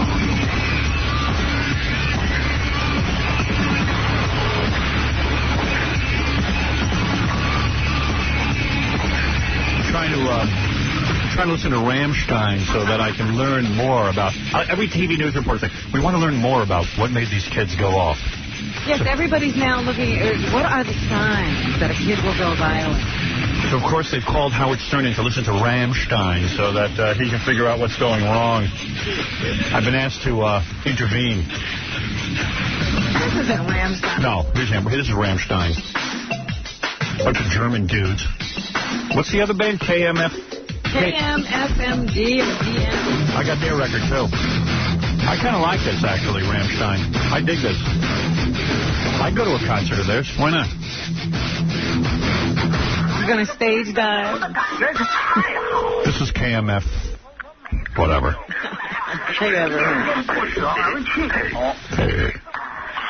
These are another bunch of German dudes, KMF? Well, they have had German members. Oh, they have. See, I blame Germany for the shooting. I think we should go back to war with them and wipe them out forever. And drop another bomb on Tokyo. What is it? You know, KMFDM? Yeah. You know how we play music on our bumpers? Yeah. And you know how every band in the world is just dying to be included? Yeah. They're the only band in history of the show where management called me and asked me to please stop using their music. Why? Really? They didn't want their music used on our bumpers. Why? Is it us? They never said why. Are we a bad influence? Maybe. Yeah. We made them want to kill. Maybe. That's cool that a band's afraid of us. Only band ever. People really? begging to be part of the show. Hey, screw them. Put them on our bumpers. They can't tell us what not to use. We're a radio station. We can play whatever we want. Tell them this isn't Germany, okay? This isn't Nazi Germany. We can play what we want. We will not be controlled. Yeah, from now on, you use only KMF 2M, whatever the hell they are. Screwballs. You know, I got to teach every jack-off a lesson. That's my lot in life. Uh-oh, he's about to go off. I really am, but Deborah, put on your seatbelt. Put on your seatbelt. Daddy's pissed. Daddy's at war. My kids are at war, too, believe me. They're right in there with me. My daughter is falling asleep. Now you admire me, right? Yeah. Can you believe it? Do you want to go lay down on the couch? Let Daddy handle things? It's okay. Do you have to write a report on this or anything? Or nobody even asked you if you were actually at your father's job when you go back? I'm not even sure I support, I mean, I like taking my daughter to work, but I'm wondering why they don't just do that on vacation. You know what I mean? Mm-hmm. Very educational. No, it's because all the kids want a day off from school. Sure they do. And this isn't fair to the teachers. Because don't the teachers show up and then like one or two kids? Like my mom would never let me go miss a day of school. Oh, really? So I was always the one kid sitting in the classroom. Alone. Yeah, with the teacher. How many of the kids are still there, you think? Half? Or? Do you think it's like 50-50? Yeah? They changed it to take your child to work day. So boys can go too? Boys can go because they don't want to be sexist. Yeah, I thought about that the other day. I said, how could they make it take your daughter to work day and all the boys have to go to school? Because it came about because all the dads used to take their sons to work. And they never thought to take their daughters. I don't think anybody in my house ever went to anybody's work. Well, what did your dad do? He was a steel worker. That's what I mean. Who wanted to go there? That wasn't fun. Killed at a place like that. What do the other kids' parents do? I don't know. They must be totally jazzed that you get to go to the radio station. They probably all want to come with you. Yeah, let's go to your dad's work. Yeah. How about they make it, let's go to Deborah's dad's work. It's take. Yeah. Sure. Take the kids to Deborah's dad's work today. None of those kids listen to me anyway, right? No, I don't think so. I don't know. Who knows what they do? Yeah. Are you going to pass out? We should bring in a stretcher. Just let her go to sleep. She is so tired. She's yawning. And she goes, I don't know how you do this. See, that's why I like Mommy on the birthday show. I like when my wife... I'd love to do that. I like when my wife comes because then she's like, oh, my God, this is so hard. Yeah. I used to love to get all the salespeople in and all that stuff because then everybody realized. I mean, that was just one day for them. And this kid's got a huge day ahead of her. Really? After here, she's going, what do you got, like 20 things to do? You talk on the mic. Oh. What? I have, like, a lot of stuff to do. Really? You go play tennis or something? Yeah, I have to play tennis. I have, like, a lot of things. Right. I don't know how you're going to get through this day. If you want to take a nap on the couch, go ahead. No, it's okay. I'm fine. Really? I'm up. You're up. Yeah. Might as well stay up, huh? He's a cute kid. It's hard doing a show with your kid looking at you. Yeah? Oh, yeah. I haven't said anything too bad yet, have I? No. Yeah. Scandalous. Scandalous. It really is. Why did we set up a keyboard? Oh, well, you know Steven Spielberg adopted a black kid? Oh, yes. And I never even told Deborah this, but I have a black son. Really? And he's going to come in here. You have a brother? Your brother. You're going to meet your brother. LeVar. Fred knows LeVar him. Stern. Fred helped me pick him out. It's not bad. LeVar Stern. Yeah. LeVar Stern. You and Fred adopted each other. Well, it's about time. We've been together for a long time. He's going to come in. He's a great kid, and I think you'll all fall in love with him. Really? You have? I think of him as my own. Yes. It's the thing to do. How long have you been? So I'll be doing that next break, I thought. That's what I thought. Oh, my goodness. He just hears it. Dragging LeVar. I'm just promoting, that's all. Hey, LeVar, hold on 1 second. We'll get to you in a minute. Does he call you Dad? Yeah, he does. It's a special relationship. He calls me Dad. Oh, my goodness. You saw LeVar? Did you see LeVar? Yes, I did. Just a good boy. He's very spiritual. Yeah. What is it, Justin? Where do you keep your... Hey, Howard. Hey, dude. How's it going? Hey. You know the reason that the kids did all that? You know it was on Hitler's birthday, right? Yeah. Yes. Yo, you got to bring up your daughter so that, you know, she doesn't learn to make fun of anyone or anything like that, because kids today, you know, kids can be as cruel as they want, and some kids just snap like that.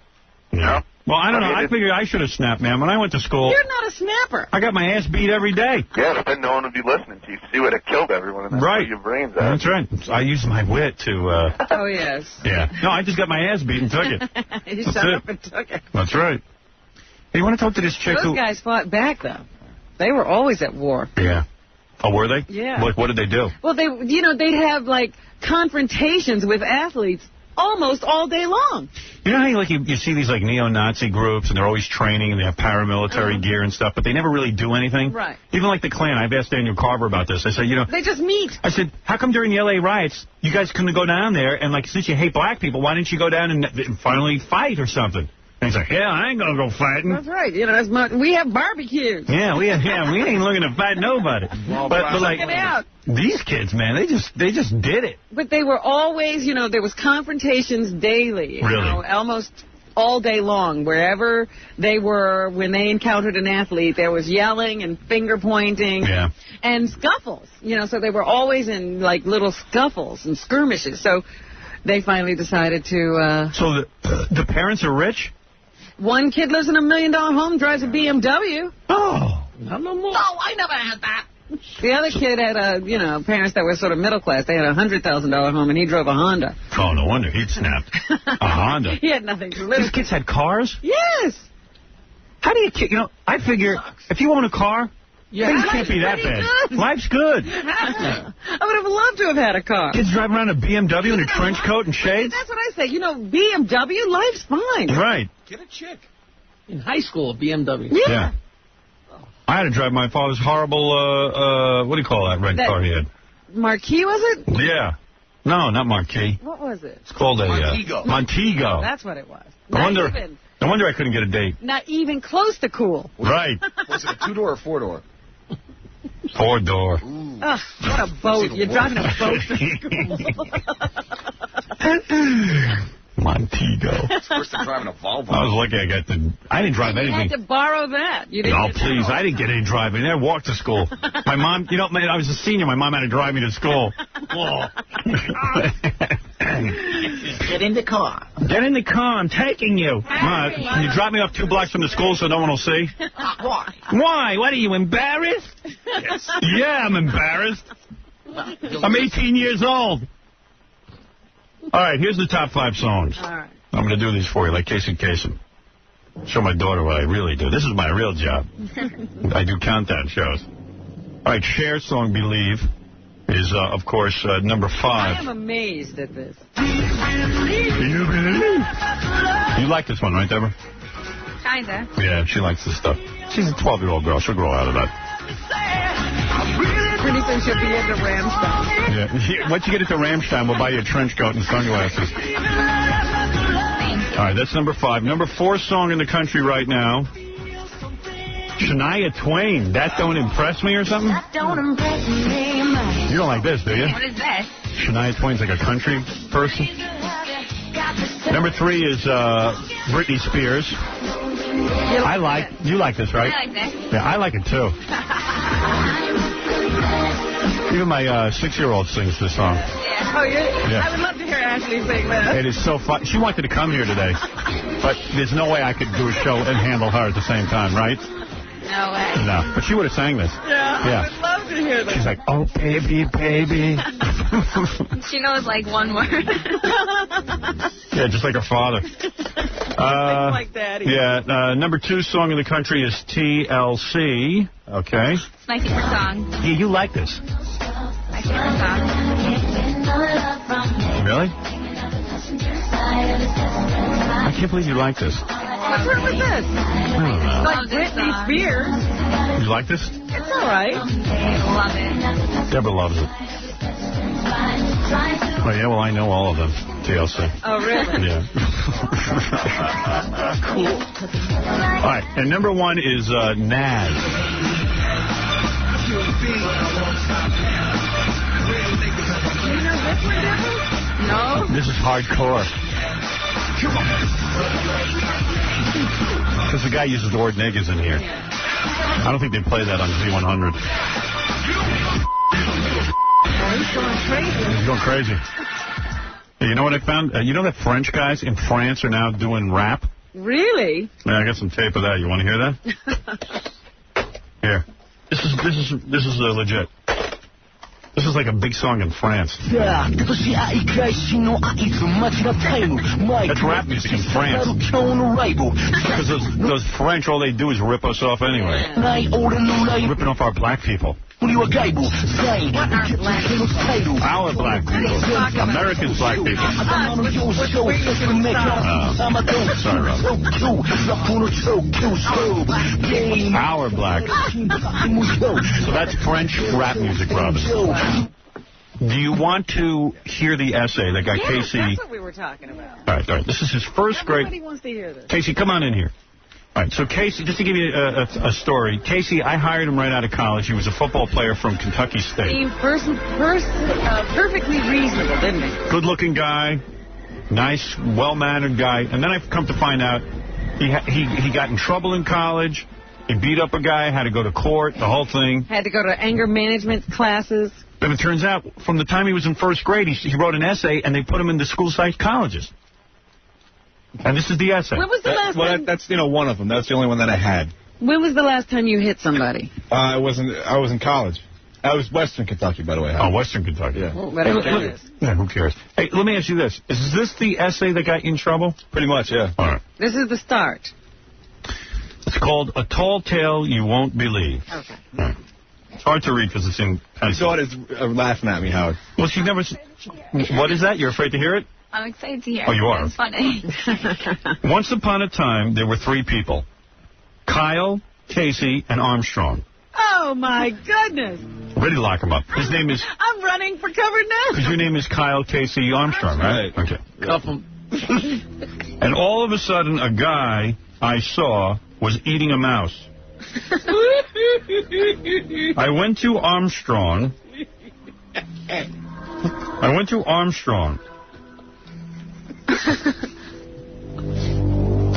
So he was fishing in his pool. He was drunk. Oh, man. Hi, he said. Yeah, hi. So I got my fishing pole and put a monkey with mustard on and dropped it in the water. Oh, I got a nibble. Oh, no, I pulled too hard. All I got was bones. The skin and meat came off. Whoa. So next I caught a stingray, but it turned into an Indian. So I got out my knife, cut into little pieces. Cut. But soon he came after me. So I said, wait till you something. Then I got my vacuum cleaner, and I got all the pieces of the Indian I cut up. Then I went, holy mackerel. First, so now he chopped the guy up. Chopping top of him. Right. He chopped him up, and now he's vacuuming him. And now he's chopping up an Indian. So then I went to Kyle's house, and he had so many. He had 5 million cigarettes in his mouth. And when he saw me, he tried to spit at me, but I bludgeoned him. Use the word bludgeoned? Or something like that, or I blocked him. I bonked him. You bonked him? Kill. What did they lock you up? They didn't lock him up hard? What are you, for like a first grade, that's not creative? Oh, it's very creative. Who knew the word drunk in first grade? I don't know. Well, that's what I'm saying. He was drunk, 500 cigarettes. He's totally absorbed with weird cigarettes, drinking, chopping up Indians and vacuuming them. Why an Indian? Yeah. What is it, Benji? We were talking about in the office. I think he's trying to kill part of himself in first grade. Who knows? Kyle, Casey, and Armstrong. He had 3 different personalities. He was a schizoid, and he was trying to kill one of his personalities and everything. Yeah, and that's coming from Benji, who's completely retarded. Look, Benji walks in with a vat full of food. He can't even walk around without food. I remember that one. Wow, dude. I can see why the teacher sent him down to the psychologist. Did he really? You don't think that was... And then these little stick figure pictures of little sad boys and stuff? Like frowning? Yeah, but Howard, I think that's creative. I don't think that's... Yes, but you have to wonder what kind of a mind that kind of creativity. Yeah, where's that come from? You somewhere. Like, you don't think of that stuff. I like to send them to the school psychologist. Like, you don't think about He's like, you don't think about killing Indians and vacuuming them up. Never occurred to me. Kill. Get rid of the evidence. Jump up tunnel. Because this isn't even like somebody's doing something to you. You're just walking around cutting and killing. Yeah. Well, it was just, just things that were happening. You're trench coat mafia, dude. No, I'm not. I would never hurt anybody. Except for the guy you kicked in the nuts and the guy you bludgeoned outside of the bar. You're having to treat people the way they treat me. Oh, boy. That's a little overreaction. Here, here's some Rammstein for you. Yeah. I'll throw a little Rammstein on the... cue it up. Calm you down, man. I don't want to see you blow. Yeah, calm down, boy. There's a soothing one right there. Who do you like better, Casey, Armstrong, or Kyle? Imagine you're American and you're listening to this. You don't like this? This one I don't like. But it gets cool, though. This song does not rock. It gets there. That sounds like French to me, the cowardly language. I won't allow my children to learn French.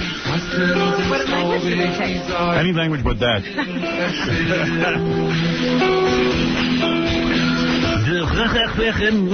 The juice in the oven, throw them in the oven and cook them up good.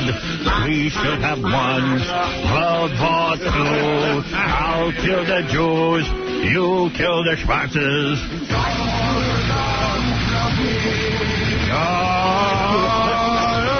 The Jews, if I had the right idea. Guy's playing drums with human bones, monkey bones, and fish, and cutting up people and Indians and vacuuming them. I'll take the Indians, cut them into pieces, vacuum of the Indians. I can make a song out of Casey's and sing.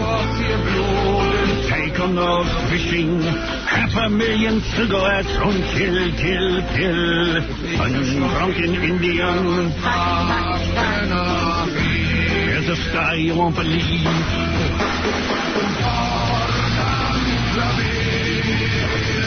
Caught up my classmate. Feed drag them to the beach. Revenge for my father making me wrestle. Kick the boy in the schoolyard in the knot. Kick him in the knot. Break a nose, break a leg. Break a leg. Yeah. I like to work out all day. Make my abs into a six-pack. Screw up Howard's lunch every day.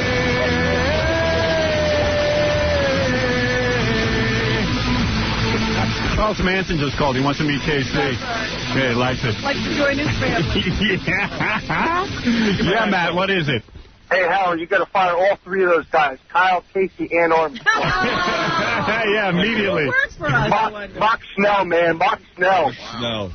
Many times I've been alone with a woman, and many times they try to steal my wallet, so I won't get undressed. I love steroids and creatine. A gal invited me into a hot tub in New Orleans, and I wouldn't go. All right. That's very nice. I think you might have a hit there, Howard. Why doesn't my softy work? All right. You're killing me, man. I like men. I hate women. I hate my penis. Oh, man. You ain't right, man. I don't know. You're sick in the head. What is it, Ken? Hey, how you doing, Al? Hey, how are you? How you doing? I'm a psychologist, and I'd like to say a couple things about Casey's extremely disturbing story. What's your problem? What do you got to say about it? Yeah, it doesn't your crap. Who are you?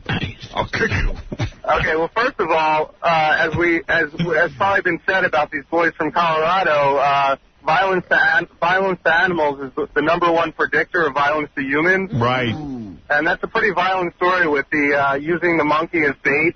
Yeah, he was first grade and then stripping the skin off the monkey? Very disturbing. And then very disturbing stuff. Really? Seriously? Absolutely. Wow. 100%. And that, I mean, just think about it. I mean, when you were in first grade, did you have thoughts anywhere close to as violent as that? As Jackie said, I didn't even know about drinking. I didn't know about killing monkeys. I would never think about killing a monkey. I would never think about chopping up an Indian and putting him in a vacuum cleaner. And you got to wonder. I mean, you got to wonder what was going on at home, if there was violence at home, if there was an alcoholic at home. Yeah, well, that's what I'm thinking. Was your dad an alcoholic? No.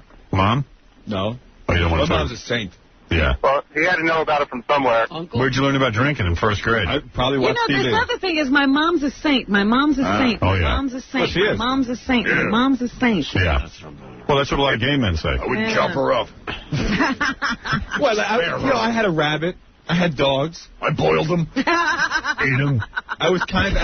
I love animals, man. I would never hurt them. I was vegetarian for a year and a half. Right. And then I ate the rabbit. Yeah, Sean, you're on the air. I ran out of pets. Hey, how's it going, Howard? Hey, dude. Hey, I got this thing that's really going to prove that it was destined to be that he'd be violent in college. When I was in third grade, I wrote a story, and it's a journal entry talking about one of my co-students, and I was telling everybody about how gorgeous he was and how nice he was to me, and he's beautiful, and kept me from getting beat up by the other kids, and, well, now I'm a fag. Right, you did. Well, there you go. So there you go. Good for you. Okay, thank you. I'll meet you down by the pond. You know, I'm reading about this trench coat mafia, so-called trench coat mafia. Mm-hmm. The story's pretty whacked out. But they're not monsters. Yeah, Rosie says they're not monsters. There's an article by Gersh Kunstman. Hello. You know Gersh Kunstman? Oh! They were gun-obsessed, Nazi-loving white supremacists in long black coats. Classmates of the so-called trench coat mafia described members of the group as troubled outcasts who were fans of shock rocker Marilyn Manson and Adolf Hitler. You know, poor Marilyn Manson's going to really take this one. Oh, yeah, this is a bullet. It's going to be outrageous. Where are you going, Deborah? She's going to the couch to lie down. Want to lay down on the couch? No, Sweetie? sitting down. What's the matter? You're really achy, huh? Wow. It's uncomfortable over there. Is it uncomfortable? I was just You have to sit up straight. Put that microphone there. What's going on with you? This is work. This isn't work. This is child abuse. Hey, let's work. Now she's going to have She's gonna get a trench coat. 50-hour day. Because you got her up. Why don't you lay down? You could lay on that couch. It's okay. Really? Yeah. Right. I'm okay. I'm okay now. Right. You don't own a trench coat, do you? Sorry. Thank God. You made me sit that far So they sing Marilyn Manson songs and joke about killing people, a 12th grade student told the Denver Post. They're into Nazis. They take pride in Hitler. And they're really, really creepy. And this is what I'm talking about. Now, nobody noticed this enough to say, wait a minute, I should be talking to them. You know, like, where were the parents on this issue? I don't know.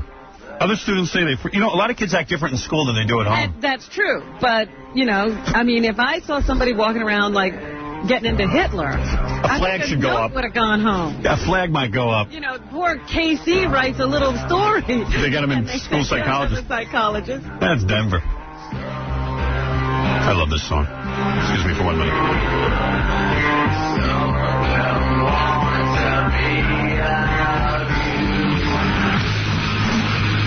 Where's my trench coat? All right. Other students said they frequently heard racist comments coming from the group's corner table in the school cafeteria, but the trench coats seemed to reserve most of their hostility for the jocks who were at the top of the high school social pecking order. Yeah. I hated the jocks in my school. I know. I mean, this was my MO. I hated all the jocks.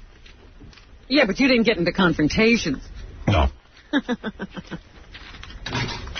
The hostility was mutual. Listen to this. The trench coat mafia and the jocks had arranged to fight it out at a baseball field a couple of months ago, but the trench coats were 2 hours late, and they showed up carrying swords and brass knuckles. Yeah.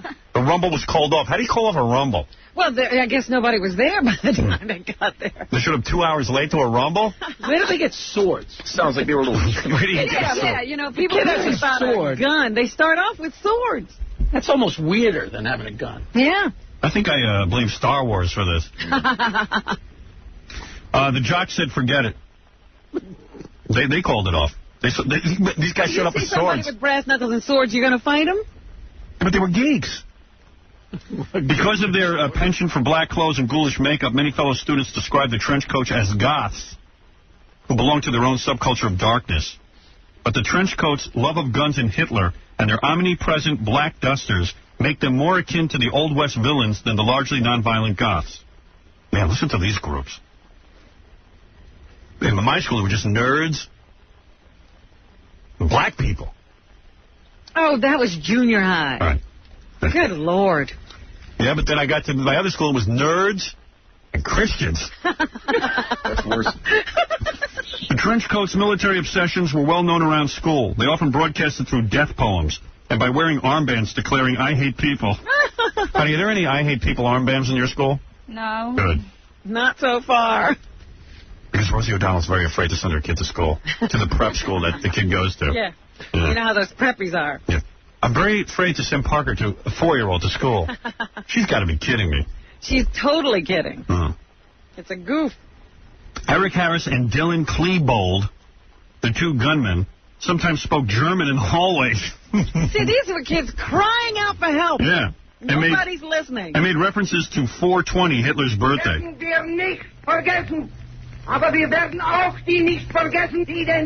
in the yearbook, they had their arms locked together, these guys, and... You know, they were posing together, and they said... Rosie's saying don't call them trench coat mafia, but that's what they call themselves. Right. Well, she's all confused. One guy says, we just started wearing trench coats to keep warm. Says Thaddeus Bowles, who was not involved in the shooting. It was something we liked. Some friends say they were just normal kids who did normal stuff. Yeah, like normal kids speak German and listen to techno music, create websites, make amateur movies about their difficult teen years, and create dry ice bombs. Or practice swordplay with bamboo sticks. Yeah, I did all that. I played cards on Friday night. Yeah, you were a real rebel. I was wild. People should have been afraid of you. One night I almost said, let's not order pizza, let's get Chinese food. But I didn't want to go against the grain. Totally reported you. Right. A former member claimed that Jefferson County Police knew that Harris was making bombs. Can you imagine that? Yes, that's what I'm saying. There was a complaint by a fellow student that he had pipe bombs and that he had threatened to set them off. And Where was everybody on that issue? The school even knew they made threats. Most people thought they wouldn't go through with it, Yeah, though. they just ignored them. They joked about violence. Yeah. There's a good chance. Every once in a while they would say, you know what, I'm going to blow up the school. And when you don't listen to them, it makes them want to do it more. They never said it seriously, so no one ever took them for real. Yeah, most kids, joke around about junk, but it's pretty serious Were you stuff. ever joking around about blowing up something and actually had a bomb in your possession? No. Okay, thank you. No. Rest my case. I had an M80 once. That was about it. That was a quarter stick of dynamite, but the only thing I blew up was a water bug in a toilet. I taught that bastard a lesson. That was fun. He never came after you again. Right. Here's KC with lunch. Yeah. Oh, I thought he had a story to tell. Yeah, dead. You moving over? Yeah. How come you're not sitting on the couch? You don't like it? I need lunch. You need lunch, right. See, lunch is fun. Get the kid a drink, Casey? Who drinks? You know what time you're eating lunch, Deborah? Like I do. Lunch is coming at 9 o'clock. The food's good here, though, right? Yeah. That's why Daddy comes, for the food. Yeah, I'm here for the meals. It's 9 o'clock in the morning. We're eating lunch, that's true. Now, you know why I'm always eating at 3 o'clock in the afternoon? This is our life. Yeah.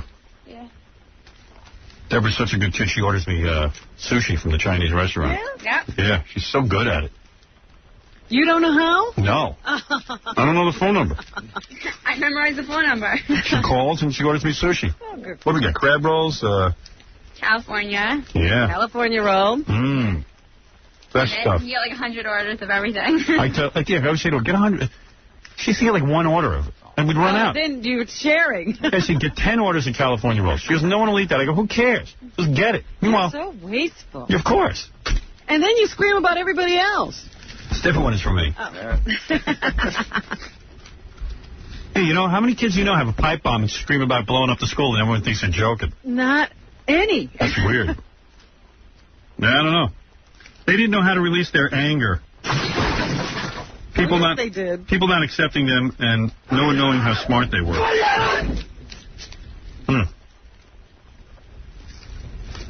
Here's someone who goes, I knew they were capable of violence, says Junior Pauline Colby, who was a member of the group until last year.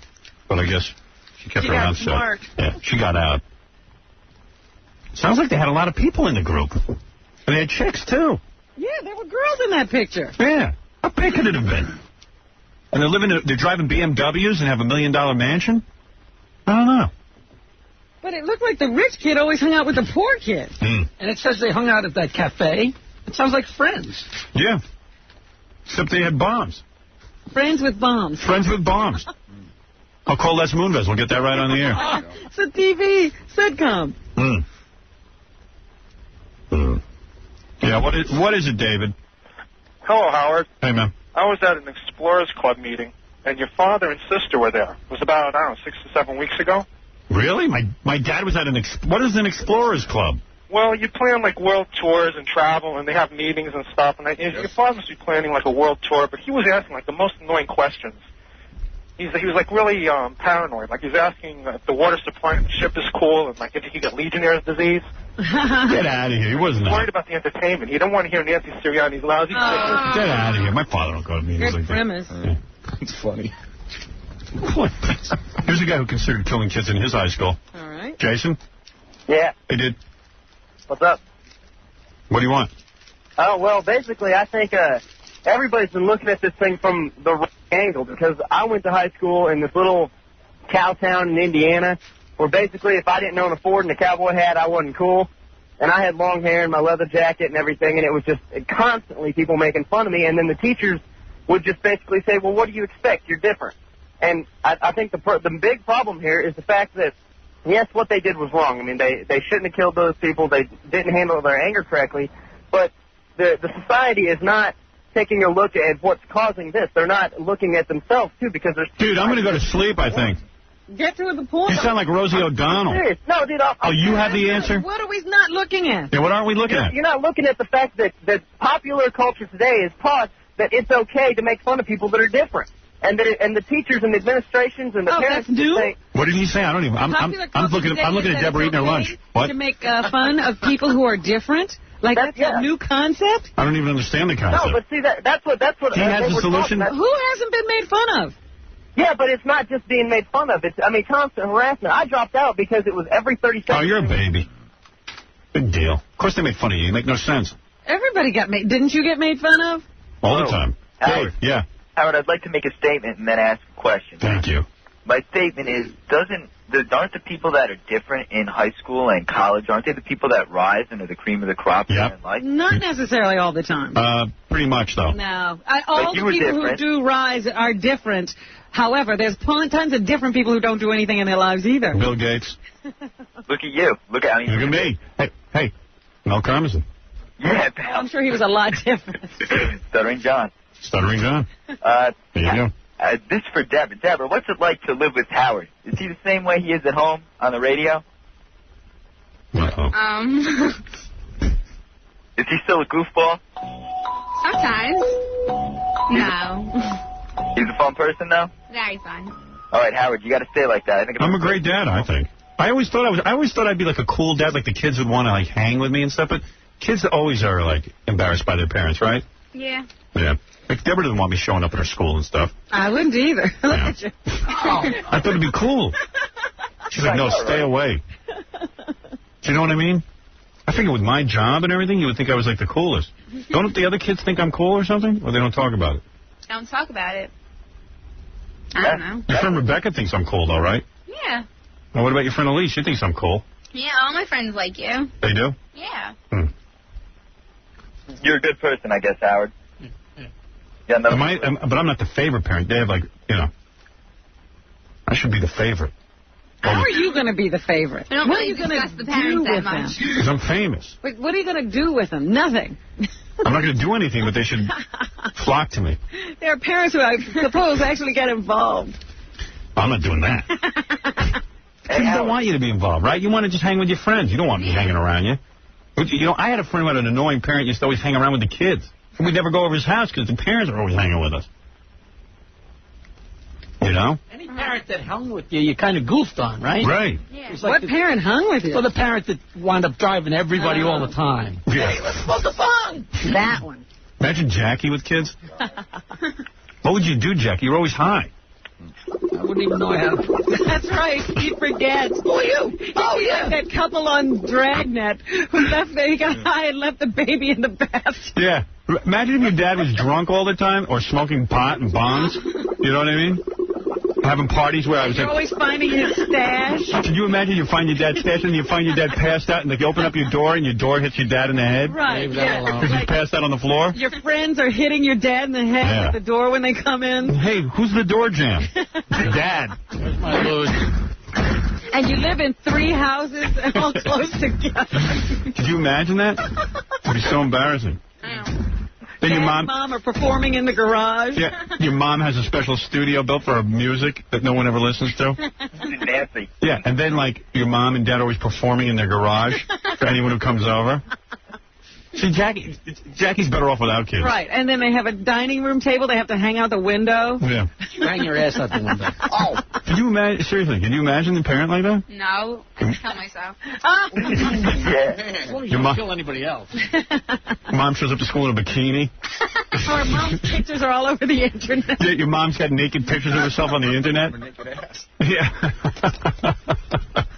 Oh, dear. Okay. Howard. Your father isn't spanking high-pitched Eric. Wow, that's different. That's art. Come to think of Hold it. your head high. Come to think of it, that's not different. Your dad has a float out in the middle of the ocean. Piece of wood. Howard. Yeah. What would I have to do to get an internship on your show for 92.3? Nothing, really. Just come down here and work for free. Yeah, I don't mind doing that. I think he has to have a resume or something he sends to Kathy so she can get in touch with him. I don't even know why we bother with that. Yeah, you don't need a resume. You just need to talk to somebody. Right. You know a lot more from talking to people. Oh, yeah, but how are they going to get in touch with you? I'll walk down to the station. That seems pretty normal. Just walking off the street? Yeah. I'm in North. Are you in college? Yeah. Yeah, cool. I'd like to do it. I like radio. I have a radio show at Montclair. Just send a note to us. We'll do it. All right. All right. You're on What street? 54th and Lexington? Don't ask me. I don't know where we are. West 57? 40 West. 40 West 57th? All right. I'd like to stop down. I'll stop down in the morning. Don't wear a trench coat. No, I'll wear a raincoat. Thank you. I'm in the post office. All right. See ya.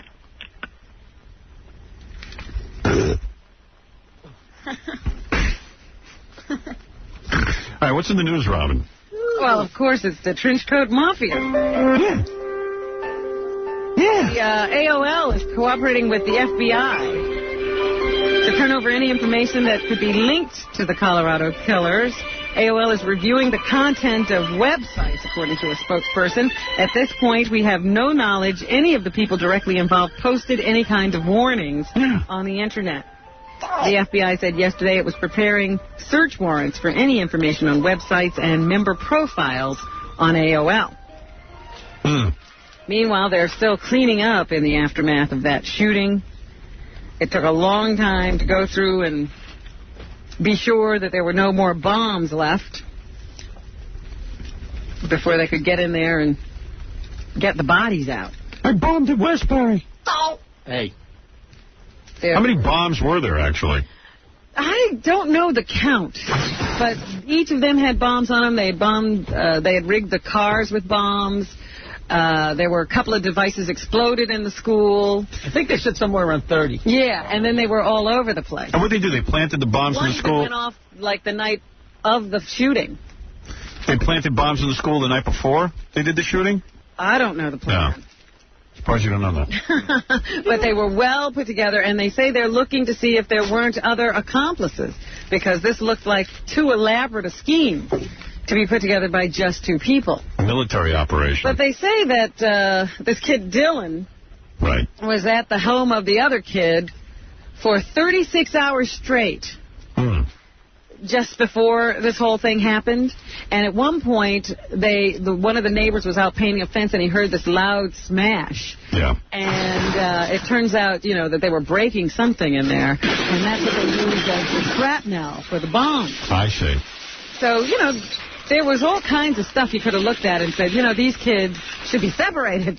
Like, how does your parent let you go and disappear for 36 hours? I'll tell you what I learned, though. What?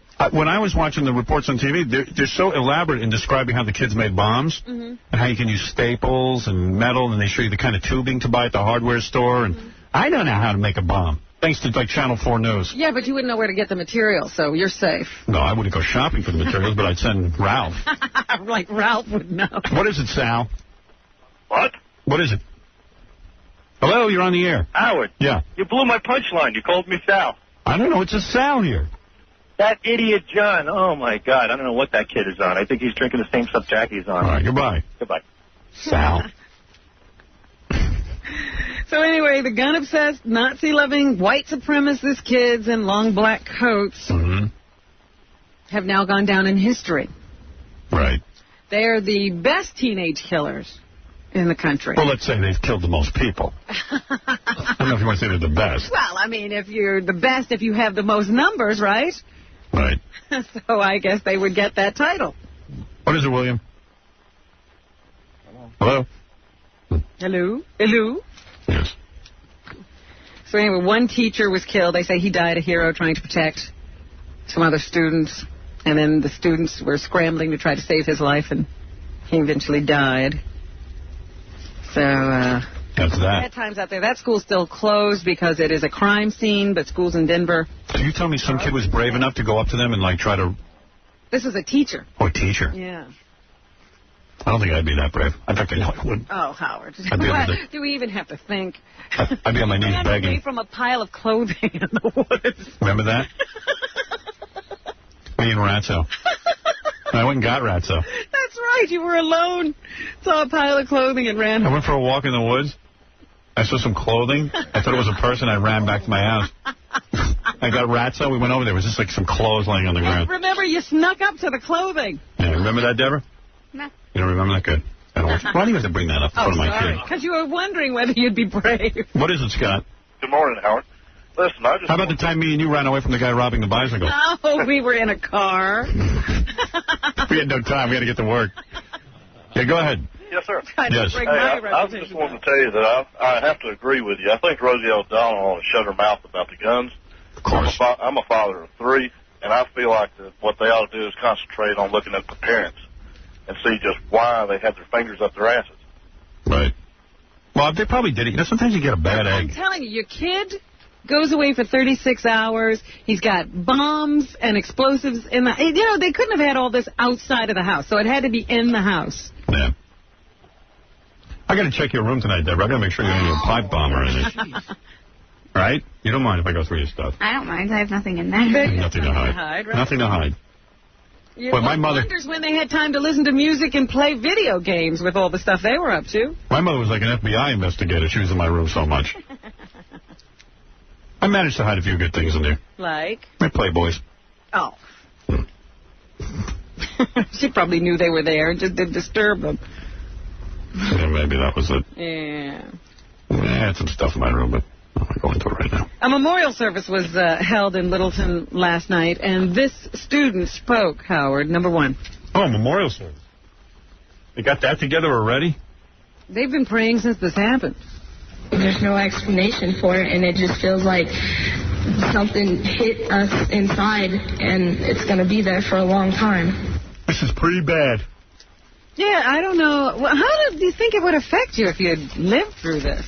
How do you think you'd feel if that was your kid? That'd be really awful. No, but just put yourself in the room where, you know, people are being shot right next to you. That must be very weird. No weirder than sitting next to Fred, I'll tell you that. Look at him. Sheriff John Stone says the school won't reopen soon. Is that right? Number 2. The school is very, very shot up. We found probably, the ones that I viewed were about 8 or 9 empty clips of automatic ammunition. Wow. Those clips carry anywhere from 10 to 15 rounds each. Wow. So they had all that stuff. Gun belts and all that stuff in the house. Really? Sure they had to have it. Where else would they have? Where do they hide that? Really, man? They had to have it somewhere. It also says that the kid Harris worked at a fireworks stand and made sure he got paid in fireworks. How weird is that? Can you pay me in explosives?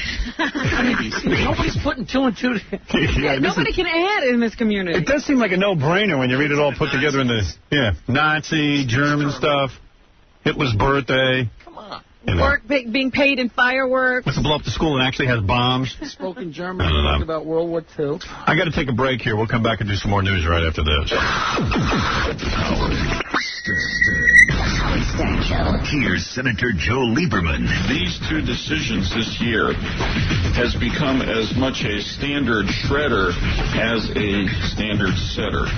The network that once gave us Edward R. Murrow and Jack Benny and has more recently given us Dan Rather and Dr. Quinn chose this year to dump Dr. Death and Dr. Depravity into the public square and into our homes. It was, after all, Howard Stern who proudly predicted back in April, as Bill said, that his show would bring television standards to an all-time low. He could not have anticipated that the great 60 Minutes would follow him in that direction with its misguided decision to air the videotape of Dr. Kevorkian killing Thomas Yauk on its November 22nd broadcast.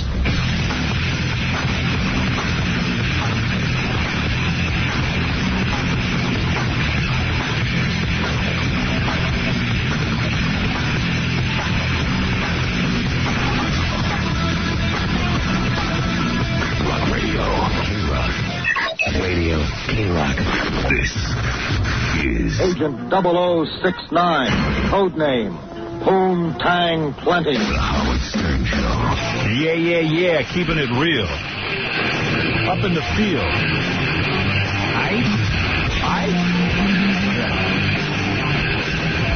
All right. Hey. Up in the field, right? Yeah, buddy. Well, you know what I want to mention here, too? David Wells from the New York Yankees was traded to Toronto. And he's a good guy. Here's what he said in the newspaper. They asked him what he missed about New York.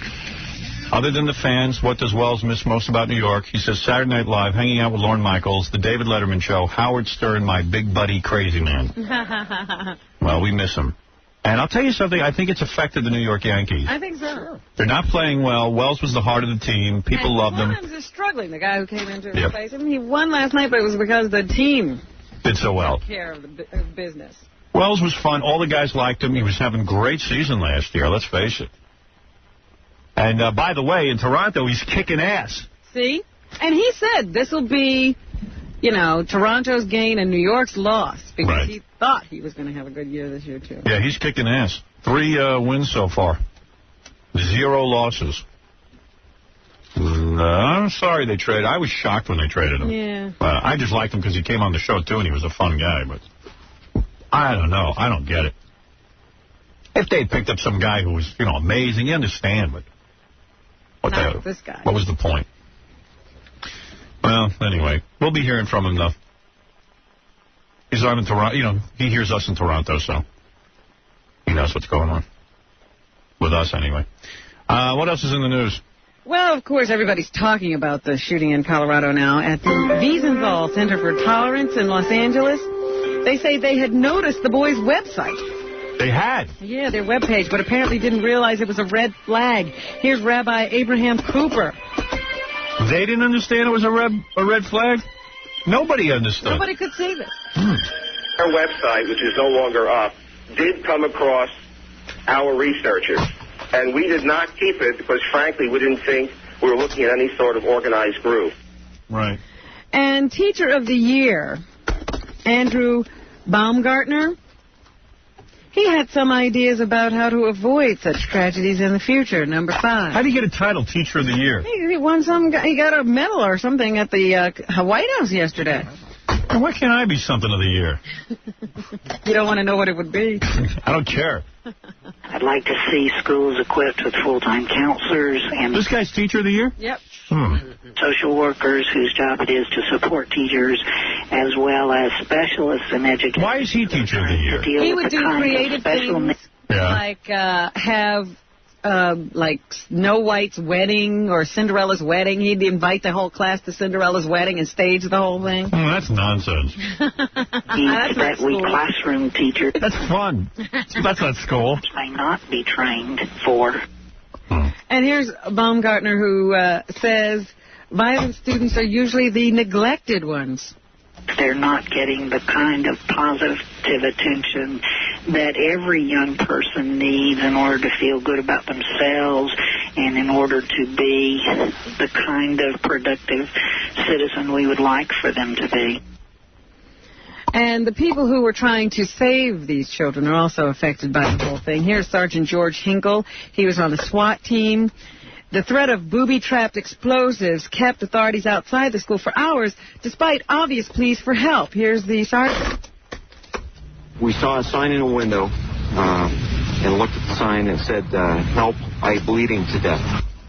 And they couldn't do anything about it. Because the whole school was booby-trapped? Because their gunmen were still inside. There were bombs all around, and they didn't know if they could get close. These, the shootings have dominated headlines throughout the world, especially in Europe. This is a woman in Great Britain. And here's how she felt after hearing the news. What woman is this? Number 8. Okay.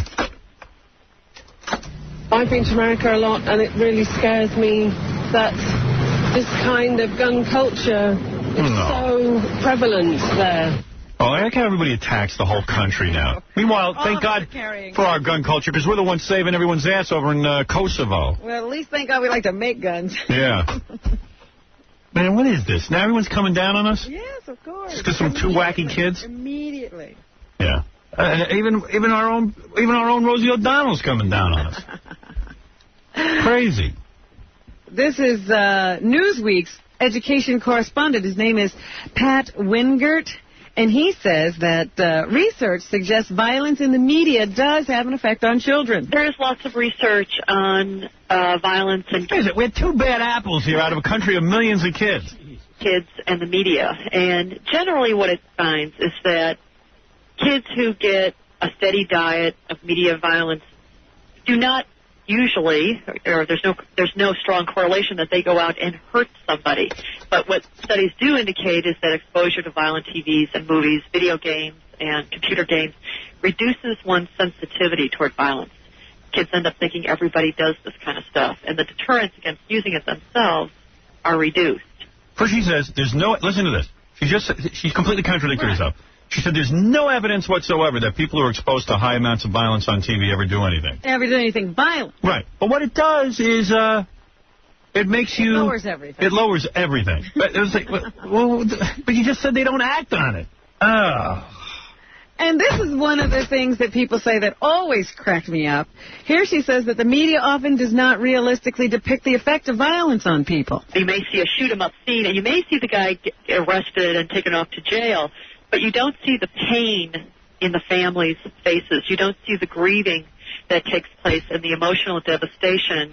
It's antiseptic. The movie would be 12 hours long if you saw that. You know what? I know that bad things happen when you commit a violent act. I don't need to see it all. You know that stuff. Are we defending violence in the media? No, it's just that when they say, oh, but you can't see the effect it has on families. Right. Yeah, the guy goes off to jail, but you don't know what jail is like, and so it looks very antiseptic. I'm thinking of writing a 16-hour movie so people can see all that. And Wingert says that the incident in Colorado... You know what's weird? None of our shows are the least bit violent, but everybody's so worried about us. Anyway. Because sex is the other thing that gets people crazy. If you talk about it at all, people think you're bad. It says after this incident in Colorado, parents would do well to keep an eye on ratings for movies and video games. Really? Yeah. Who says that, Pat? Mm-hmm. Parents have to start really looking at those things. I mean, I have an 11-year-old son, and I am constantly struck how often kids will come over to our house with a video game to play on his PlayStation, and the rating on it is for a very violent game, and their parents don't seem to acknowledge that their child has this piece of software that's way too old for them.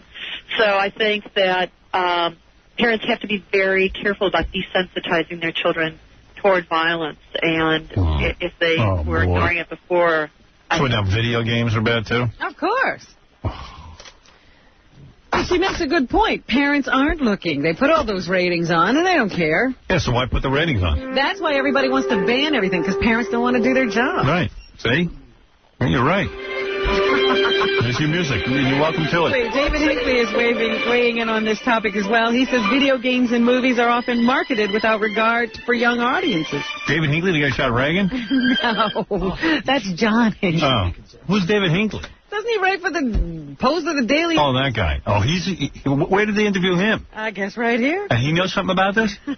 A lot of what is put out without regard for who's going to be able to see it and whether they should see it.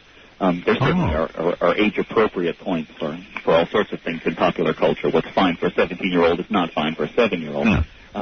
And certainly there's an amorality to the marketing of a lot of it, or corporations put things out which are entirely based on whether they can find a market to sell them, as opposed to whether they have any artistic merit or whether they should be put out. And I think that definitely should be addressed. By who? By the King of the United States of America, who's going to tell everybody what's appropriate. And Dr. Alvin Poussant is weighing in with his comments on the messages sent by violent movies and games. The violence itself and the killing sends them a message that devalues life, that this is all just a game and fun and entertainment, and you blow people away, and you feel no remorse about it. Very seldom is there much remorse in any of the killings, whether it's the good guys or the bad guys in the movies.